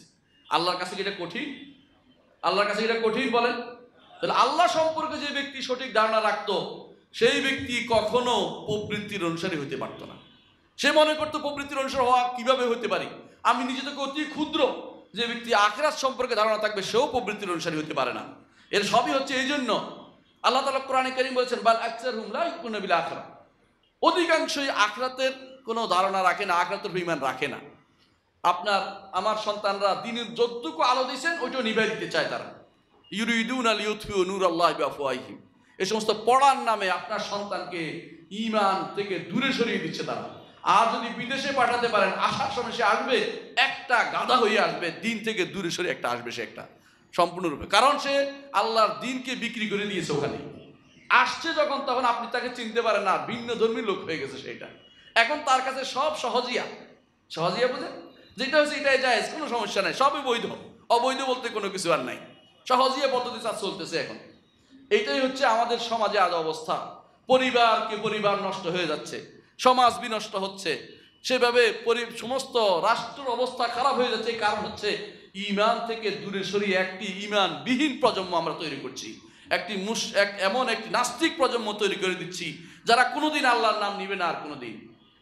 কবি আকবর এলাহাবাদী বলছিল, আকবর এলাহাবাদীর নাম শুনেছেন আপনারা অনেকেই, বলছিল ফেরাউন একটা গবেট ছিল। বলে কেন গবেট ছিল? বলছে ফেরাউন এদেরকে হত্যা না করে যদি কোনো এদেরকে পয়সা দিয়ে পড়াইতো আর বলতো যে তোরা সবাই আমার বন্দনা কর, আমি তোদের রবটা শিখা, পয়সা দিয়ে তৈরি করতো, তো এরাই সব মানুষেরা ওইটা বানাই দিত। ফেরাউন মায়েরা ঠিক করে না এই কাজটা, যে দরকার ছিল পয়সা দিয়ে ওদেরকে এটার মধ্যে চালু করা। এই নীতি পরবর্তীরা বুঝছে যে মারাচ্ছে বরং তার ব্রেনটা ওয়াশ করে দেয়, ব্রেনটা নষ্ট করে দেয়। হ্যাঁ, আপনার আমার সন্তানরা যখন এমন লোকদের কাছে পড়ে, পার্শ্ববিদ বলে ওদেরকে, মুস্তাশরিক বলে ওদেরকে, ইউরোপ আমেরিকাতে পড়ে সেই সমস্ত লোকগুলি, অথবা রাশিয়াতে পড়ে সেই সমস্ত লোকগুলি, সন্তানগুলিকে আরেকবার পরীক্ষা করুন ঈমানটা তার আছে কিনা একবার দেখুন। এর আগ পর্যন্ত তাদের সাথে আর কোনো কথা নেই, কেন পাঠাচ্ছেন সেটাও দেখুন, আসলে কি তারা ঈমান নিয়ে আসবে কিনা সেটা দেখুন। হ্যাঁ, অনেকে আছে সেখানে গেলে ভালো থাকে, সেটা আলাদা কথা, কিন্তু বেশিরভাগ মানুষের ভিতরে সন্দেহ ঢুকিয়ে দেয় তারা। সুতরাং এই জন্য আখিরাতের উপরে ঈমান তারা রাখে না বেশিরভাগই। ঢাকা বিশ্ববিদ্যালয়ে পড়ার সময় আমার এক বন্ধু এসে বলল যে আজকে আর হেরে গেলাম, তবে শেষে জিতে গেছি। আমি বললাম যে কিভাবে হারলি আর কিভাবে জিতলি? বলে প্রথমে আমাকে বলছে প্রমাণ দে তুই আল্লাহ আছে, আখিরাত আছে। তো আমি তো প্রমাণ দিবি কি? আমি বলছি আচ্ছা এটা বিশ্বাস করতেছি। এই জাতীয় বিশ্বাস চলবে না। তো বললাম তুই পাশ করলি কি করে? পাশ করলি? শেষে বলছি আচ্ছা আমিও মরলাম তুইও মরলি, ওই পারে যাইয়া দেখলি যে ওরটা ভুল আর আমারটা শুদ্ধ, তো আমি তো গেই না, আর তুই তো তখন দেখলি যে তোরটা ঠিক নাই, তো তুই বিপদে পড়ে গেলি, তো আমি জিতে গেলাম। এটা কি ঈমান? এটা কি ঈমান? এগুলো চান্সের বিষয়, ওই চান্স ঈমান নয়। ঈমান দৃঢ় হতে হবে। দুনিয়া বদলে যেতে পারে, মানুষ যত কথাই বলতে পারে, প্রমাণ কোনো প্রয়োজন নেই। প্রমাণে আমরা বিনা প্রমাণে বিশ্বাস করি যে আখিরাত আছে, এটা হলো ঈমান। আল্লাযীনা ইউমিনুনা বিল গায়ব, গায়বের উপর ঈমান এটাই হবে, কোনো রকমের প্রমাণের আশা বসে থাকতে হবে না। আল্লাহ কালামে বলেছে এটা সত্য, রাসূল বলেছে এটা সত্য, কোরআনে কারীম এবং সহিহ হাদিসে আসছে, এটা বিশ্বাস করতেই হবে। এটা হচ্ছে ঈমান। এইটা না হলে সারাক্ষণ প্রমাণ নিয়ে যারা বসে থাকে, অনেকে আজকাল অনেক কিছু লিখছে প্রমাণ নিয়ে ওইটা দিচ্ছে, ওই প্রমাণ কিছুক্ষণ পরে আবার ওইটারও আবার প্রমাণ লাগবে। এই বিপদ ডেকে আনছে আজ আমাদের সমাজে মানুষগুলো, কারণ ঈমান নিয়ে তাদেরকে আমরা সঠিক পথে পরিচালিত করতে পারিনি। আমাদের সন্তানদেরকে, তাদেরকে ছোট কাল থেকে ঈমানের উপর বড় করুন, তাদেরকে শিক্ষা দিন মান রব্বুকা ওমা দিনুকা ওমান নবিয়ুকা, রব এবং দিন এবং ঈমান, এবং রব এবং দিন এবং মুহাম্মদ সাল্লাল্লাহু আলাইহি ওয়াসাল্লাম নবী, এই তিনটি জিনিস ভালো করে শিক্ষা দিয়ে দিন। এরপর তাকে ছেড়ে দিন, সে আর এই ঈমান যখন অন্তরে থাকবে হাওয়া তাকে আর নষ্ট করতে পারবে না। কিন্তু ছোট কাল থেকে তিনটি জিনিস শিক্ষা দেয়নি। এই তিনটির নামই হচ্ছে উসুলুস সালাসা, তিনটি মূলনীতি। এটা ছোট কাল থেকে বাচ্চাদের শিক্ষা দেওয়া উচিত। আমরা এমন এক দেশে বসবাস করে এসেছি যেখানে আমাদের সন্তানদের প্রথম দার্স ছিল এটা। যে ব্যক্তি প্রথম ঢুকছে ইবতেদায়ী মাদ্রাসায়, প্রথমে সেখানে স্কুল হোক যাই হোক, প্রথম এটা পড়তেই হবে যে তোমার রব কে, তোমার দিন কি, তোমার নবী কে, এটা শিখতেই হবে এবং তার পরিপূর্ণ পরিচিতি করে তুলুন। এরপর তাকে ধীরে ধীরে বড় করে তুলুন। এটার নাম হচ্ছে রব্বানি। আর আমরা রব্বানি বানাইছি কি? বড় আলকাল্লা পড়ে দরবার খুলে বসেছে ওরা রব্বানি। হ্যাঁ, ওরা আল্লাহর বড় বড় ওলি, আর আমরা হচ্ছি বলি, তাই না? এই জাতীয় জিনিস দিয়ে ইসলাম হবে না। ইসলামের গোড়ায় আসতে হবে, ছোট কাল থেকে দিনের উপর রাখতে হবে, নাহলে প্রবৃত্তির তাড়না থেকে মুক্ত হতে পারবেন না। চতুর্থ যে কারণে পথভ্রষ্ট হচ্ছে তা হচ্ছে যথাযথ নসিহত হচ্ছে না, যথাযথ নসিহত হয় না। আমরু বিল মারুফ ওয়া নাহি আনিল মুনকার, সৎ কাজের আদেশ এবং অসৎ কাজের নিষেধ করি না আমরা, করি কিনা? চোখের সামনে আপনি দেখছেন অন্যায় কাজ করতেছে, আপনি বলেন না। চোখের সামনে আপনি দেখছেন আপনার ছেলে বাম হাতে খাচ্ছে, আপনি বলেন না। বলছে দুইটা হাতে তো আল্লাহ, দলিল দিয়ে দিল। আমি একজনকে বললাম যে বাম হাতে খাচ্ছেন, আল্লাহ কি দুইটা বানায় নাই? তাকে আমি কিভাবে বুঝাই যে আল্লাহ দুইটা বানাইছে, তোমারে বলছে এক হাতে খাইতে, ওইটাকে বলছে খারাপ জায়গায় ব্যবহার করতে, আর তুমি ওইটা দিয়ে খারাপ খাচ্ছ, তাহলে এটা দিয়ে কি করবা? এটাই হচ্ছে সমস্যা। সন্তানকে ছোট কাল থেকে এই হাতের শিক্ষা দিতে রাসূলুল্লাহ সাল্লাল্লাহু আলাইহি ওয়াসাল্লাম বলেছেন। কিভাবে খাবে ছোট কাল থেকে তৈরি করি নাই। আমর ইবনে সালামা রাদিয়াল্লাহু আনহু বলছেন যে আমি ছোট ছিলাম রাসূলের পরিবারের মধ্যে, রাসূলের পরিবারের মধ্যে ছিলাম, তো আমার হাত ছোট কালে কি করে, বাচ্চারা পুরো ব্লেডের মধ্যে দৌড়ায়, এখানে ওইটা যেটা ভালো লাগে ওইটা খায়, এখান থেকে ওখান থেকে। রাসূলুল্লাহ সাল্লাল্লাহু আলাইহি ওয়াসাল্লাম আমাকে বললেন, ইয়া গোলাম, হে প্রিয় বৎস, সাম্মিল্লাহ, বিসমিল্লাহ বলো, আল্লাহর নামে খাচ্ছ বলো, আল্লাহ সুযোগ দিছে বলে খাচ্ছ। খাওয়ার সুযোগ কত মানুষ আছে খেতে পারে না, আমি আপনি অনেকের চিনির বাজেট শেষ, খেতে পারি না। তা আল্লাহ বিসমিল্লাহ বলো, আল্লাহর নামে খাচ্ছ। ওয়া কুল বিয়ামিনিকা, ডান হাতে খাও, ডান হাতে খাও। ওয়া কুল মিম্মা ইয়ালিকা, তোমার পাশে খাও। তিনটা জিনিস একসাথে শিক্ষা দিলেন। ছোট কাল থেকে নসিহত কাজটা বন্ধ করে দিচ্ছে, আমরা সন্তানকে শিখাই নেই। ডান হাতে খাও আমার নবীর শিক্ষা, আর আমরা বলি দুই হাত তো আল্লাহ দিছে। কত যুক্তি নিয়ে বসে আছে। এই যুক্তি প্রবৃত্তির তাড়না থেকে আসছে, প্রবৃত্তি আমাকে ভুল পথে পরিচালিত করছে। এটাই হচ্ছে আমাদের আজ সমস্যা, যে আমরা সন্তানদেরকে, আমাদের আশেপাশের মানুষদেরকে শিক্ষা দিচ্ছি না, আমাদেরকে সঠিক নসিহত করছি না। এই জন্য প্রবৃত্তি তাড়না বেড়ে যাচ্ছে, যা ইচ্ছে তা করে বেড়াচ্ছে। এক সময় তো বলতে পারতাম সলাতে আসো, এখন সলাতে আসলে বলে কি বলে জানেন? আপনার ইবাদত আপনি করেন গা, আমার কবরে আপনি যাবেন না। আরো পণ্ডিতি বাড়াই, কবরে যাবে বিশ্বাস আছে মনে হয় যেন, মনে হয় যেন তার কবর যাওয়ার বিশ্বাসটা আছে। নাই, কবর যাওয়ার বিশ্বাস ওদের নাই। যারা আল্লাহর দ্বীনের বিরুদ্ধে নামে, এরা কি কবর যাওয়ার বিশ্বাস করতে পারে? আসলে কবর বিশ্বাস করেনি। যদি জানে যে তাকে প্রশ্ন উত্তর দিতে হবে, হিসাব দিতে হবে প্রত্যেকটি কাজের, তাহলে সে কখনো আসলে অন্যায় করতে পারতো না। আসলে এটাই হচ্ছে, আমরা মানুষকে আমাদের যতটুকু দায়িত্ব পালন করার দরকার তা করতে পারিনি। নিজের সমাজের প্রতি, সন্তানদের প্রতি, পরিবারের প্রতি, এবং আমাদের যারা বন্ধু বান্ধব তাদের প্রতি, যাদেরকে ভালোবাসি তাদের প্রতি আমরা আসলে ভালো কাজটা করতে পারিনি। আল্লাহ তাআলা বলছেন, উদউ ইলা সাবিল রাব্বিকা বিল হিকমাতি ওয়াল মাউইযাতিল হাসানা ওয়াজাদিলহুম বিল্লাতী আহসান। 5 নম্বর যে কারণে আমরা অতি পরিমাণে আমরা প্রবৃত্তির অনুসারী হয়ে গেছি, তা হচ্ছে হুব্বুদ দুনিয়া, দুনিয়া প্রীতি। এটা এত বেশি জিনিস আপনি কল্পনা করতে পারবেন না। দুনিয়া প্রীতির কারণে মানুষ নিজে একটা জিনিস জায়েজ করে ফেলে, শুয়ে শুয়ে নিজে হারামটাকে জায়েজ করে ফেলে। কিরকম? ঘুষ, সুদ। বলে কি, বললাম যে একজনকে বললাম যে সুদী ব্যাংকে চাকরি করা হারাম, বলতেছে আপনি কি আমাদের খাওয়াবেন নাকি? টাকা কি আপনি দিবেন নাকি? দেশের অর্থনীতি সচল করছি আমরা, কি যুক্তি? অর্থনীতি সচল করার কারণে লক্ষ লক্ষ মানুষ উপকৃত হচ্ছে আমাদের দ্বারা। সুদী ব্যাংকের মালিক কথা বলতেছে, লক্ষ লক্ষ মানুষকে আমি চাকরি দিচ্ছি, যুবকদেরকে বেকারত্ব থেকে মুক্তি দিচ্ছি আমি, আপনি বলতেছেন হারাম কাজ করতেছি, মুক্তি ছেড়ে দিতে বলতেছেন। কি বলেন এগুলি? আপনার বিবেক ঠিক আছে? আপনার মতো এইসব হুজুর হইলে হয় না। উত্তর দিচ্ছে, আমাকে সুন্দর করে উত্তর বুঝিয়ে দিল। কেন তিনি দিচ্ছেন সেটা? হুব্বুদ দুনিয়া, দুনিয়া প্রীতি, আর কিছু নয়। তার এত টাকারও দরকার হয় না। দুনিয়া প্রীতি, তার আর কোনো উদ্দেশ্য নাই। দুনিয়া প্রীতির কারণে শয়তান তার সাওয়ালা লাহুম আমলা লাহুম, শয়তান তার কাছে সুন্দর সুশোভিত করে তুলে দিছে, জুইয়ানা লাহুম, তাকে সুন্দর করে দিচ্ছে। ও আমলা লাহু, একটা জিনিস তার মনের মধ্যে ঢেলে দিয়েছে যে এইভাবে বল, এইভাবে বললে এটা খাবে, জনগণ খাবে। আমি আমার ইউনিভার্সিটিতে যখন বলছিলাম, খাওয়ার টেবিলে সাধারণত টিচাররা বসে গল্প করি বিভিন্ন রকমের। যখন বললাম যে এটা হারাম, একজন তো বললো এটা হারাম হওয়ার কোনো কারণ দেখি না। উনি কারণ দেখে না, কারণ তিনি এটা মনে করেন যে কারণ হলে দলিল লাগবে। তো উনি কয়ে আমি দলিলটা তো এরকম না, মানে নিজের মতো করে বানিয়ে নিচ্ছে। একজনকে আমি বললাম যে গান তো হারাম, বলছে গান হারামের দলিল কোরআন থেকে দিবে। বাবারে কোরআন থেকে দেবে? বললাম না হাদিস থেকে দে, কারণ হাদিস থেকে দেওয়া যাবে না, কোরআন থেকে দিতে হবে। তো আমি বললাম যে কোরআন থেকেই দিচ্ছি, আল্লাহ বলছে অমিনান নাসি মান ইয়াশতারি লাহওয়াল হাদিসি লিয়াদিল্লা আন সাবিলিল্লাহ। লাহওয়াল হাদিস অর্থ কি? মানুষের মধ্যে কিছু মানুষ আছে যারা এই হারাম জিনিস কিনে পয়সা দিয়ে আল্লাহর পথ থেকে বিভ্রান্ত করার জন্য কিনে কটা করে। এটা কি? গান বাদ্য, এগুলি এটা হচ্ছে হারাম জিনিস, নিঃসন্দেহে কোনোদিন হালাল হবে না, কোনোদিন হালাল হবে না। যত রকমের যত চালাকি কনসার্ট নাম দেয়, আবার কেউ কেউ নাম দিছে কি জানি নতুন নতুন সাংস্কৃতিক উৎসব, হ্যাঁ আরো কত নাম যে হবে, এরপরে কোন দিন যে এটা দিনই উৎসব হয়ে যায় করাইতেছি আমি। কারণ এক সময় ধর্মীয় উৎসব আছে তো। হ্যাঁ, আমার এক বন্ধু বলছিল আপনাদের চট্টগ্রামে এক নাম আছে, তো নামগুলো মারামারি করে, কিন্তু নাম বলবো না। এক দরবার শরীফ আছে, বলতেছে ওই কদিন নষ্ট হয়ে গেছিল, বকে গেছিল।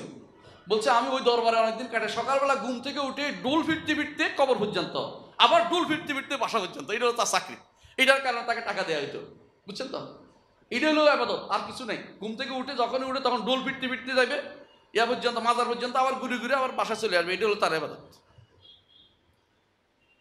এটা এখানে আপনাদের এলাকার, যে হয়তো আমি নাম বলতে চাচ্ছি না, এরকম জিনিসও আছে আবাদত। হুব্বুদ দুনিয়া, দুনিয়া ভালোবাসার কারণে সবকিছুকে সে নতুন মোড়কে আপনার কাছে নিয়ে যাবে, নতুন কিছু সাব্যস্ত করে দিবে। এখন মনে করো যে সে বড় কিছু করে ফেলছে, এটাই তারা করছে। এটা বড় সমস্যা যে আজকাল আমাদের এই এই এই যারা আল্লাহকে আখিরাতকে যারা আশা করে না, আল্লাহ তাআলা এই জন্য বলছেন ইন্নাল্লাযীনা লা ইয়ারজুনা লিকাআনা, যারা আমার সাক্ষাতের আশা করে না। ওয়ারাদু বিল হায়াতিদ দুনিয়া, দুনিয়ার জীবন নিয়ে যারা সন্তুষ্ট, ওয়াতমাআন্নু বিহা, এবং তারা দুনিয়ার জীবন পেয়ে সন্তোষ, খুব শান্তি শান্তি অনাবিল শান্তি বিরাজ করছে। আল্লাহ তাআলা বলছেন ওয়াল্লাযীনা হুম আন আয়াতিনা গাফিলুন, যারা আমার আয়াত, কোরআনের আয়াত এবং বাইরের আয়াত, দুই ধরনের আয়াত, প্রাকৃতিক আয়াত এবং শারীরিক আয়াত, দুইটা থেকে গাফেল। আল্লাহ তাআলা বলছে উলাইকা মাওয়াহুমুন নার বিমা কানু ইয়াকসিবুন, তাদের অর্জনের কারণে তাদের ঠিকানা হচ্ছে জাহান্নাম, ঠিকানা হচ্ছে জাহান্নাম। আমার সাথে একজন হজ করতে গেলেন একবার। আমি বললাম যে ভাই মাশাআল্লাহ আপনি তো অনেক টাকা দিয়ে হজ করতে আসলেন। কারণ না আমার ছেলে 1 মাসের টাকা দিয়ে আমাকে হজ করতে দিয়ে দিল। আমি বললাম এত টাকা কোথায় পায় আপনার ছেলে? কইছে অমুক ব্যাংকে, নাম বললে তো আবার ঝগড়া, বলছে অমুক ব্যাংকে চাকরি করেছে, 1 মাসের বেতনে তার 3 লাখ টাকা, আমার হজের টাকা হয়ে গেছে। বুঝছেন তো? এরকম টাকা আপনাকে এমন কোথাও কোথাও টাকাও আজকে তো ওইটাও লাগে না। হ্যাঁ, সুন্দর একটা ক্যাজিনো খুলে দিলে তো আপনার ডেইলি 3 লাখ টাকা আসে, 1 মাস লাগে না। দুনিয়া প্রাপ্তির জন্য কোনো কিছু মানুষ আজ অপরাধ মনে করতেছে না, কোনো কিছু অপরাধ মনে করতেছে না। যদি গরিব মানুষ চায় তাকে 1 টাকা, আর যদি দুনিয়ার জন্য তার কিছু খরচ করতে হয় 1 কোটি টাকা, কোনো সমস্যা নেই। অথচ দেখেন কোন জায়গায় উল্টাটা হয়ে গেছে। সেটাই হচ্ছে, এই কারণে মানুষ আজ বিভ্রান্ত হচ্ছে। ষষ্ঠ যে কারণে মানুষ আজ প্রবৃত্তির অনুসারী হয়ে যাচ্ছে তা হচ্ছে মনে যা চায় তা পাওয়ার আকাঙ্ক্ষা। রাতের 12টা বাজে বউ বলছে এক্ষুনি আমাকে শহরের অমুকখান থেকে পিজা আনি খাওয়াইতে দিব। পিজা তো এখন মানুষের কাছে অনেক প্রিয় জিনিস, তাই না? আমি শুনলাম নাকি 1 মাইল লম্বা পিজা তৈরি করছে কেউ কেউ। এটা কি খাবে না এটা দেখবে আল্লাহ জানে। আমি যখন গেলাম কুয়েতে এক কনফারেন্স, সেখানে আমাকে বললো যে আপনাকে আজকে একটা জিনিস খাওয়াবো যা জীবনে আপনি খাননি। আমি বলছি ঠিক আছে চল দেখি। যাই দেখি এই লম্বা 1 পিজা নিয়ে আসছে। আমি বলছি আমি তো এগুলি খাই না। এটা আপনার জন্য কষ্ট করে আনছি, একটু সুই হলে দিতে হবে। একটু সুই আমি খাইছি, বাকিটা ফালাই রেখে চলে আসছে। এটা মনের প্রবৃত্তি, আর কিছুই না। প্রবৃত্তির টান, যা মনে চায় তা খেতে যাচ্ছেন আপনি। অন্যায় অন্যায় অন্যায়, যা চায় তা খেতে হয় না। চিন্তা করতে হয় যে এই টাকাটা কোনো গরিবকে দান করি, তারা উপকৃত হবে। আমি যা চাই তা না খাই, কিন্তু একটা মনে রাখবেন খাওয়ারও একটা লিমিট আছে। এক সময় আসবে আপনি আর খেতে পারবেন না, আপনি আর খেতে পারবেন না, আপনাকে নল দিয়ে খাওয়ানো হবে। নল বুঝেন তো? নাকের মধ্যে দিবে, আপনি টানবেন, আর কোনো কিছু খাওয়া এর দিকে চলবে আপনার, খাওয়া হচ্ছে না। এর অর্থ হচ্ছে প্রবৃত্তির দাসত্ব আমরা করি, দুনিয়ার প্রেমে যেমন করি তেমনিভাবে যা চাই তা নেয়ার ক্ষেত্রে আমরা প্রবৃত্তির দাসত্ব করে বসেছি। সপ্তম যে কারণে বেশিরভাগ সময় আমরা প্রবৃত্তির অনুসরণ করি তা হচ্ছে আমরা প্রবৃত্তির অনুসরণ করে যে ক্ষতি আখিরাতে যে সেটার বড় মারাত্মক ধরপাকড় আছে, এবারে আমরা সাবধান হই না। ক্ষতি কি সেগুলি আমি কয়েকটা ক্ষতি বলি। 1 নম্বর হচ্ছে আখিরাত শেষ। প্রবৃত্তির অনুসরণ করলে আখিরাত শেষ। আল্লাহ তাআলা বলছে আম্মা মান তাগা ওয়া আথারাল হায়াতাদ দুনিয়া ফাইন্নাল জাহিমা হিয়াল মাওয়া। যে ব্যক্তি সীমা লঙ্ঘন করবে, তগর তো সীমা লঙ্ঘন করা, সীমা লঙ্ঘন করে কি এমনিই না অন্তরে চায়? বলেন, অন্তরে চায় যে সীমা লঙ্ঘন করি, এইটা করি ওইটা করি। ওয়া আথারাল হায়াতাদ দুনিয়া, দুনিয়ার জীবনকে প্রাধান্য দিবে। ফাইন্নাল জাহিমা হিয়াল মাওয়া, জাহান্নাম হবে তার ঠিকানা, জাহান্নাম হবে তার ঠিকানা। ও আম্মা মান খাফা মাকাম রাব্বিহি, আর যে ব্যক্তি আল্লাহর সামনে দাঁড়ানোকে ভয় করবে, আল্লাহর সামনে দাঁড়াতে হবে, কিন্তু প্রত্যেকটি মানুষ আল্লাহর সামনে দাঁড়াতে হবে। রাসূলুল্লাহ সাল্লাল্লাহু আলাইহি ওয়াসাল্লাম বলেছেন, মা মিনকুম আহাদুন ইল্লা সায়ুকাল্লিমুহু রাব্বুহু লাইসা বাইনাহু ওয়া বাইনা রাব্বিহি তুরজুমান। তোমাদের প্রত্যেককে আল্লাহর সামনে দাঁড়াতে হবে, তার সাথে কথা বলবে, আল্লাহ তার সাথে কথা বলবেন। লাইসা বাইনাহু ওয়া বাইনাহু তারজুমান, তার মাঝে আল্লাহর মাঝে কোনো অনুবাদক থাকবে না। অনুবাদককে ঘুষ দিয়ে আপনার পক্ষে চালাবেন তো ওটা হবে না, সরাসরি কথা বলবেন। বলবেন কি, বান্দা তুমি এটা করেছ? বলতো আমি তো করি নাই। এক গোষ্ঠী যারা কাফের বলবো আমি তো করি নাই, মনে করছে কই করেছি, মানে আহসাহুল্লাহ নাসু, হয় ভুলে গেছে না ভুলার ভান ধরবে, করি নাই। আল্লাহ বলবেন যে এই যে কিতা আমল নামা, না আমল নামাকে আমি দেখছি নাকি, আমার বিরুদ্ধে কে লিখছে এটাকে আমি শুনতে চাই না, আমল নামা তো আমি দেখি নাই, কে আমল নামা তৈরি করেছে আমার জানার বিষয় না, আমি আপনার এই আমল নামা কেন নিব? আচ্ছা ঠিক আছে, তো তোমার হাত পা সাক্ষ্য দেখ। বলে দে, হাত বলবো তো আমি এটা করেছি, মন বলবো যে এটা করেছি, বলতে থাকবে সারা শরীর। ইয়াউমা তাশহাদু আলাইহিম আলসিনাতুহুম ওয়া আইদিহিম ওয়া আরজুলুহুম বিমা কানু ইয়াকসিবুন, সব বলবে তখন, তখন আর কোনো উপায় থাকবে না। আল্লাহর সামনে দাঁড়াতে হবে, বিশ্বাস প্রত্যেকের রাখা উচিত। আজ যারা অন্যায় করে বেড়াচ্ছে, যাচ্ছে তা করে বেড়াচ্ছে, শরীয়ত বিরোধী কর্ম করে যাচ্ছে, মনে করছেন আপনি পার পেয়ে যাবেন, মানুষকে বিভ্রান্ত করছেন, মানুষকে শরীয়তের বিরুদ্ধে চালাচ্ছেন, আপনি কি পার পেয়ে যাবেন? আল্লাহ তাআলা আপনাকে ধরবে। আমরা হয়তো আপনাকে কিছু বলছি না, আমরা শুধু নসিহত করছি আল্লাহর দিকে ফিরে আসুন। এই জন্য আখিরাত ধ্বংস হবে যে ব্যক্তি প্রবৃত্তির অনুসরণ করবে তার। আল্লাহ তাআলা বলেছেন, যে ব্যক্তি আল্লাহকে ভয় করবে, আল্লাহর সামনে দাঁড়ানোকে ভয় করবে, আল্লাহর সামনে দাঁড়ানোকে ভয় করলে পুরস্কার আছে। কি পুরস্কার? আল্লাহ তাআলা বলছে, ওয়া নাহান নাফসা আনিল হাওয়া, প্রবৃত্তির অনুসরণ করা থেকে নিজে বিরত থাকবে। ফাইন্নাল জান্নাতা হিয়াল মাওয়া, জান্নাত তার ঠিকানা হবে, সে জান্নাতে যাবে। অন্য আয়াতে আল্লাহ তাআলা বলছেন, ওয়ালিমান খাফা মাকাম রাব্বিহি জান্নাতান, যেই ব্যক্তি তার রবের সামনে দাঁড়ানোকে ভয় করবে তার জন্য দুটি জান্নাত আল্লাহ তাআলা ব্যবস্থা করে দিয়েছে। আল্লাহু আকবার। তাহলে এই ব্যক্তি রবের সামনে দাঁড়ানোর কথা ভয় যা থাকবে, সে কিন্তু প্রবৃত্তির অনুসরণ করতে পারবে না। সে বলবে যে না, আমি যা চাই তা করতে পারবো না, আমার কিছু লিমিটেশন আছে, আমার কিছু বাধ্যবাধকতা আছে, যাচ্ছে তাই আমি করে বেড়াতে পারি না। যাচ্ছে তাই করে বেড়ায় কে? যার হুঁশ কম, যার বুদ্ধি কম, বিবেক কম, এলিম কম, জ্ঞান কম, সে করতে পারে। রাস্তার পাশে একজন সাধারণ মানুষ পেশাব করতে পারে, কিন্তু একজন ভদ্র মানুষ কখনো সেটা করতে পারে না। মরে গেলেও বলবো যে বাথরুম ছাড়া আমি কেমনে বসতে পারে না, কারণ তার বিবেক তাকে অন্যায় কাজে বাধা দিচ্ছে। এই জন্য যার হুঁশ আছে সে মনে করবে সবসময় যে আমি আল্লাহর সামনে তো দাঁড়াবো, আমি অন্যায়টা করতে পারি না, বিবেককে নষ্ট করতে পারে না। সে আল্লাহর সামনে সে দাঁড়াবে, এই ভয়টা তার থাকতে হবে। যদি এটা না হয়, যে খাসিরাত দুনিয়া ওয়াল আখিরা, দুনিয়া আখিরাত দুইটাই সে নষ্ট করে দিয়েছে। এই জন্য ইমাম শাফিঈ রাহমাতুল্লাহ আলাইহি বলেন, প্রবৃত্তির আরবি শব্দ হচ্ছে হাওয়া। বলছে হাওয়া কেন বলছে? হাওয়া বলছে এই জন্য, হাওয়া অর্থ হচ্ছে ধ্বংসকারী, কারণ এটা মানুষকে ধ্বংস করে দেয়, এটা মানুষকে জাহান্নামের আগুনে নিক্ষেপ করে, এই জন্য এটার নাম হচ্ছে হাওয়া। আবু দারদা রাদিয়াল্লাহু আনহু বলেন, যেই ব্যক্তি তার দুইটা খালি জায়গা পূরণের জন্য ব্যস্ত হয়ে পড়ে, দুইটা অবস্থা পূরণের জন্য ব্যস্ত হয়ে পড়ে, সে তার চেয়ে তার ঠিকানা হবে, তার মিজানের খবর তার থাকবে না, সে ক্ষতিগ্রস্ত হবে। অর্থাৎ দুইটা কি? একটা পেট আর একটা, আপনারা বুঝছেন। দ্বিতীয় হচ্ছে যেই জিনিস, দ্বিতীয় যেই কারণে, দ্বিতীয় যে ক্ষতিগ্রস্ততার মধ্যে আপনি পড়বেন, সেটা কি? সেটা হচ্ছে আপনি যদি প্রবৃত্তির অনুসরণ করেন, আপনি কোনো হেদায়েত পাবেন না, পথভ্রষ্ট হবেন। আল্লাহ তাআলা কোরআনে কারীম বলেছেন, ইয়াত্তাবিউনা ইল্লা যান্না ওয়া মা তাহওয়াল আনফুস ওয়া লাকাদ জাআহুম মির রাব্বিহিমুল হুদা। যারা কাফেররা ছিল তখনকার সময়, কাফেররা অনুসরণ করতো কার জানেন?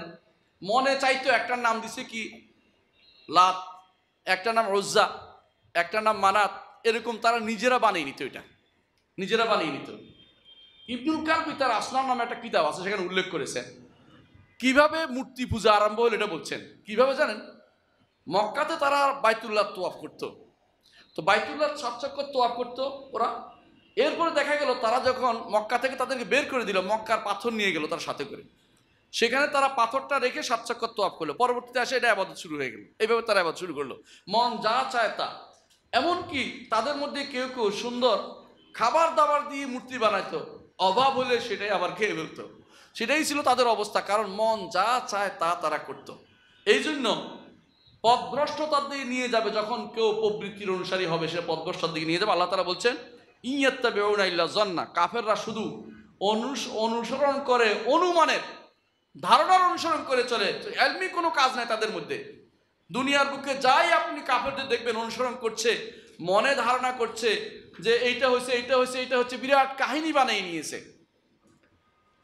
আমি এক ধর্মের উপর পিএইচডি করেছি, এক ধর্মের এর উপরে পিএইচডি করেছি। সেই ধর্মের বইয়ের সংখ্যার শেষ নাই। ধর্মের বই তো একটা দুইটা থাকে না, বড় বড় বই। ওদের আবার আছে চতুর্ভেদ, পঞ্চ উপনিষদ, পঞ্চদশ উপনিষদ, চতুর্দশ উপনিষদ, 14টা উপনিষদ।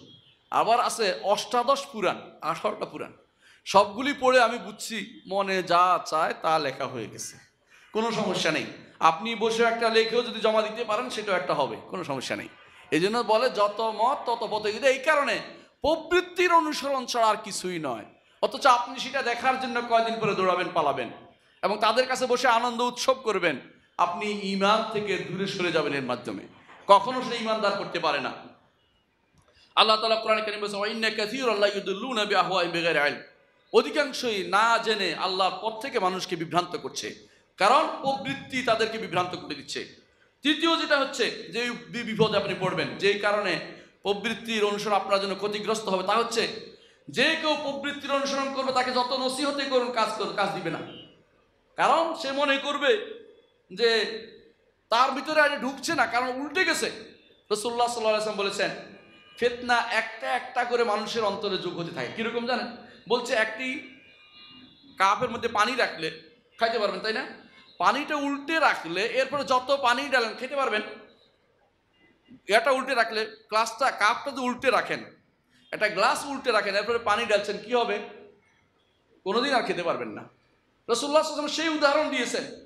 কারো অন্তরে ফিতনা অল্প অল্প করে হয়, সেই সময় এরপরে কলবটা উল্টে যায়, উল্টে গেলে সেখানে আর কারো কোনো কিছু নীতি ওয়াজ নসিহত কিছু কাজ করে না। ঠিক এই অবস্থা তৈরি হয়ে যে ব্যক্তি প্রবৃত্তির অনুসরণ করে চলবে, তার মধ্যে ওয়াজের কোনো তাসির হবে না, আসির হয় না। যত ওয়াজে করেন, যত আলোচনায় করেন, সে তার নীতি নিয়েই আসে, তার মধ্যে কোনো কিছু ভাবান্তর লক্ষ্য করা যায় না। সে আপনাকে পুরো উল্টা দোষ দিবে যে হুজুর না খেয়ে বহুত কথা বলতে পারে, হুজুর তো ভালোই ওয়াজ করতে পারে, আপনার ওয়াজ তো অনেক সুন্দর, আপনি ওয়াজ করেন আমি শুরু করি, চলতে থাকবে না। মানে উনি মনে করছে ওয়াজ হচ্ছে আওয়াজ আর কিছু না। গ্রাম দেশের না ওই কিচ্চার বলছে, আমি এটা বলবো না, শুধু এটাই বলবো, ওয়াজ তিনি নদীর এই পারে আনেন না, ওই পারে রেখে চলে আসছিলেন। এরকম হয় কারণ তার মনের ভিতরে সেটা ঢুকে নাই, সেটা কান সুখ করেছে। অনেক মানুষ সুর দিয়ে ওয়াজ করলে সেই কান সুখ করতে তার ভালো লাগে, সত্য মিথ্যার ধার ধারে না, ধারলেও তার অন্তর ঢুকবে না। কেন ঢুকবে না? তার অন্তর তো উল্টে আছে, এই অন্তরে কোনো হালাল হারামের প্রশ্ন সেখানে ঢুকবে না। আল্লাহ তাআলা কোরআনে কারীমে বলে দিয়েছেন অমিনুম মাই ইসতামিউ ইলাইকা, কাফেরদের মধ্যে কেউ আছে আপনার এখানে এসে কান লাগিয়ে শুনে কিন্তু বুঝে না। ইজা খারাজু মিন ইনদিকা হাত্তা ইজা খারাজু মিন ইনদিকা, আপনার থেকে বের হলে বলে ইমানদারদের কি বললো জানি। এই যে এখানে ওয়াজ নসিহত করতে আসছে না, অনেক শুনতে আসছেন, বের হওয়ার পর হুজুর জানি কি জানি আলোচনা করলো, কারণ তার অন্তর আগে থেকে বাঁকা হয়ে আছে, সে আর ভিতরে কিছু ঢুকাতে চাচ্ছে না। আল্লাহ তাআলা তাদের চরিত্র তুলে ধরেছেন যে হাত্তা ইজা খারাজু মিন ইনদিকা, আপনার কাছ থেকে বের হয়ে বলবে তিনি কি জানি বলছিলেন, মানে কানে ভালো লাগে নাই, শুনে নাই, তার এখন শুনতে আর ভালো লাগছে না। উলাইকাল্লাযীনা তাবা আল্লাহু আলা কুলুবিহিম, আল্লাহ বলছে অন্তরের মধ্যে মোহর মেরে দিয়েছে ওদের।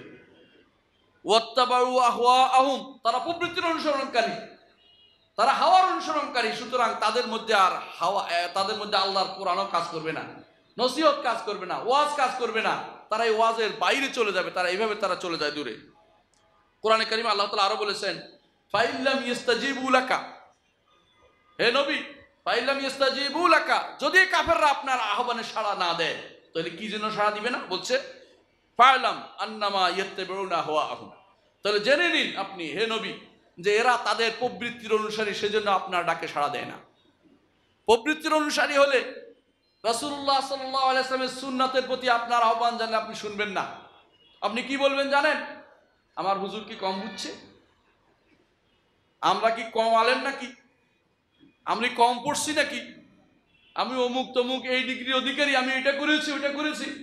আপনি সুন্নতের অনুসরণ করবেন না, কারণ আপনি আপনার প্রবৃত্তির অনুসারী হয়ে আছেন। সেই জন্য আপনি আর কোনো হক নিতে চেষ্টা করবেন না।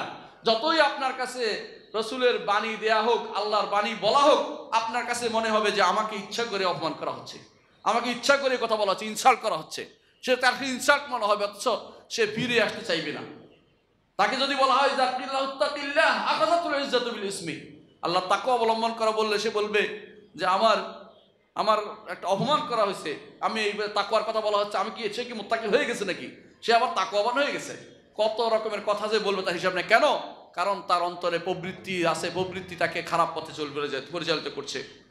4 নম্বর যা করে প্রবৃত্তির ক্ষতি তা হচ্ছে আপনার মাঝে এবং অন্তরটাকে বিনষ্ট হওয়া থেকে আপনাকে আর সুযোগ দিবে না। আপনার অন্তরটাকে বিনষ্ট করেই ছাড়বে প্রবৃত্তি। কখনো আর আপনাকে কলবে সালিম যেতে দিবে না, আপনার কলবকে সালিম বানাবে না, নিরোগ আত্মা বানাবে না, আপনার নফসকে নফস মতমাইন্না হতে দিবে না, সে আরো খারাপের দিকে নিয়ে যাবে। কারণ নফসের 5টি দোষ আছে। নফস কখনো কখনো শিরিককে প্রাধান্য দিচ্ছে তাওহীদের বিপরীতে, কখনো বেদাতকে প্রাধান্য দেয় সুন্নাতের বিপরীতে, কখনো শরিয়া অনুসরণ না করে গুনাহকে প্রাধান্য দিচ্ছে, শরীয়ত অনুসরণ না করে গুনাহকে প্রাধান্য দিচ্ছে, কখনো কখনো গাফলতি কাজ করে নফসের মধ্যে, কখনো কখনো প্রবৃত্তি তার উপর চেপে বসে নফসের উপরে। তখন কিন্তু সে আর কোনো ভালো কিছু চোখে দেখে না। তাহলে ভালো নিরোগ আত্মা সে কখনো পাবে না, কালবে সালিম সে হতে পারবে না। সুতরাং এই নফসের এই ক্ষতি জিনিসটা ভালো করে আমাদের দেখা দরকার যে হাওয়া প্রবৃত্তি আমাকে নিঃশেষ করে দিবে। 5ম যে জিনিসটা, প্রবৃত্তির কারণে আপনার বিবেক বুদ্ধি লোপ পেয়ে যাবে। প্রবৃত্তি আপনাকে বিবেক বুদ্ধি করতে দিবে না। যেই বাবা আপনাকে এতদিন লালন পালন করেছে, প্রবৃত্তির টানে আপনি এখন বাবাকে পাঠিয়ে দিয়েছেন বৃদ্ধাশ্রমে, আর কিছু নয়, শুধু প্রবৃত্তির টানে পাঠিয়ে দিয়েছেন। আপনার মা আপনাকে এত কিছু করে দিয়েছেন, আপনি বিদেশে অবস্থান করছেন, মায়ের খোঁজ নিতে সময় নেই, মায়ের জানাজায় শরীক হইতে সময় নেই। আঞ্জুমানে মুফিদুল ইসলামকে দিয়ে দাও বলে দেওয়া হলো, আঞ্জুমান আলম মুফিদুল ইসলামকে দিয়ে দিতে বলেছে বাবাকে, নিজে আসার সময় নেয়, তার মিটিং চলছে এখন। এটাই হচ্ছে প্রবৃত্তি জিনিস, বিবেককে নষ্ট করে দেয় প্রবৃত্তি মানুষের। 7 নম্বর হচ্ছে আপনি জানেনও না যে আপনার ঈমান নষ্ট করে।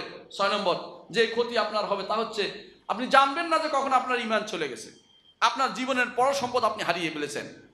আল্লাহ তাআলা কোরআনে কারীম উল্লেখ করেছেন একটি ঘটনা, ওয়াতলু আলাইহিম নাবা আল্লাযী আতাইনাহু আয়াতিনা ফানসালাখা মিনহা ফাআতবাআহু শাইতান ফাকানা মিনাল গাওয়িন। বালাম বাউরের ঘটনা আপনারা জানেন।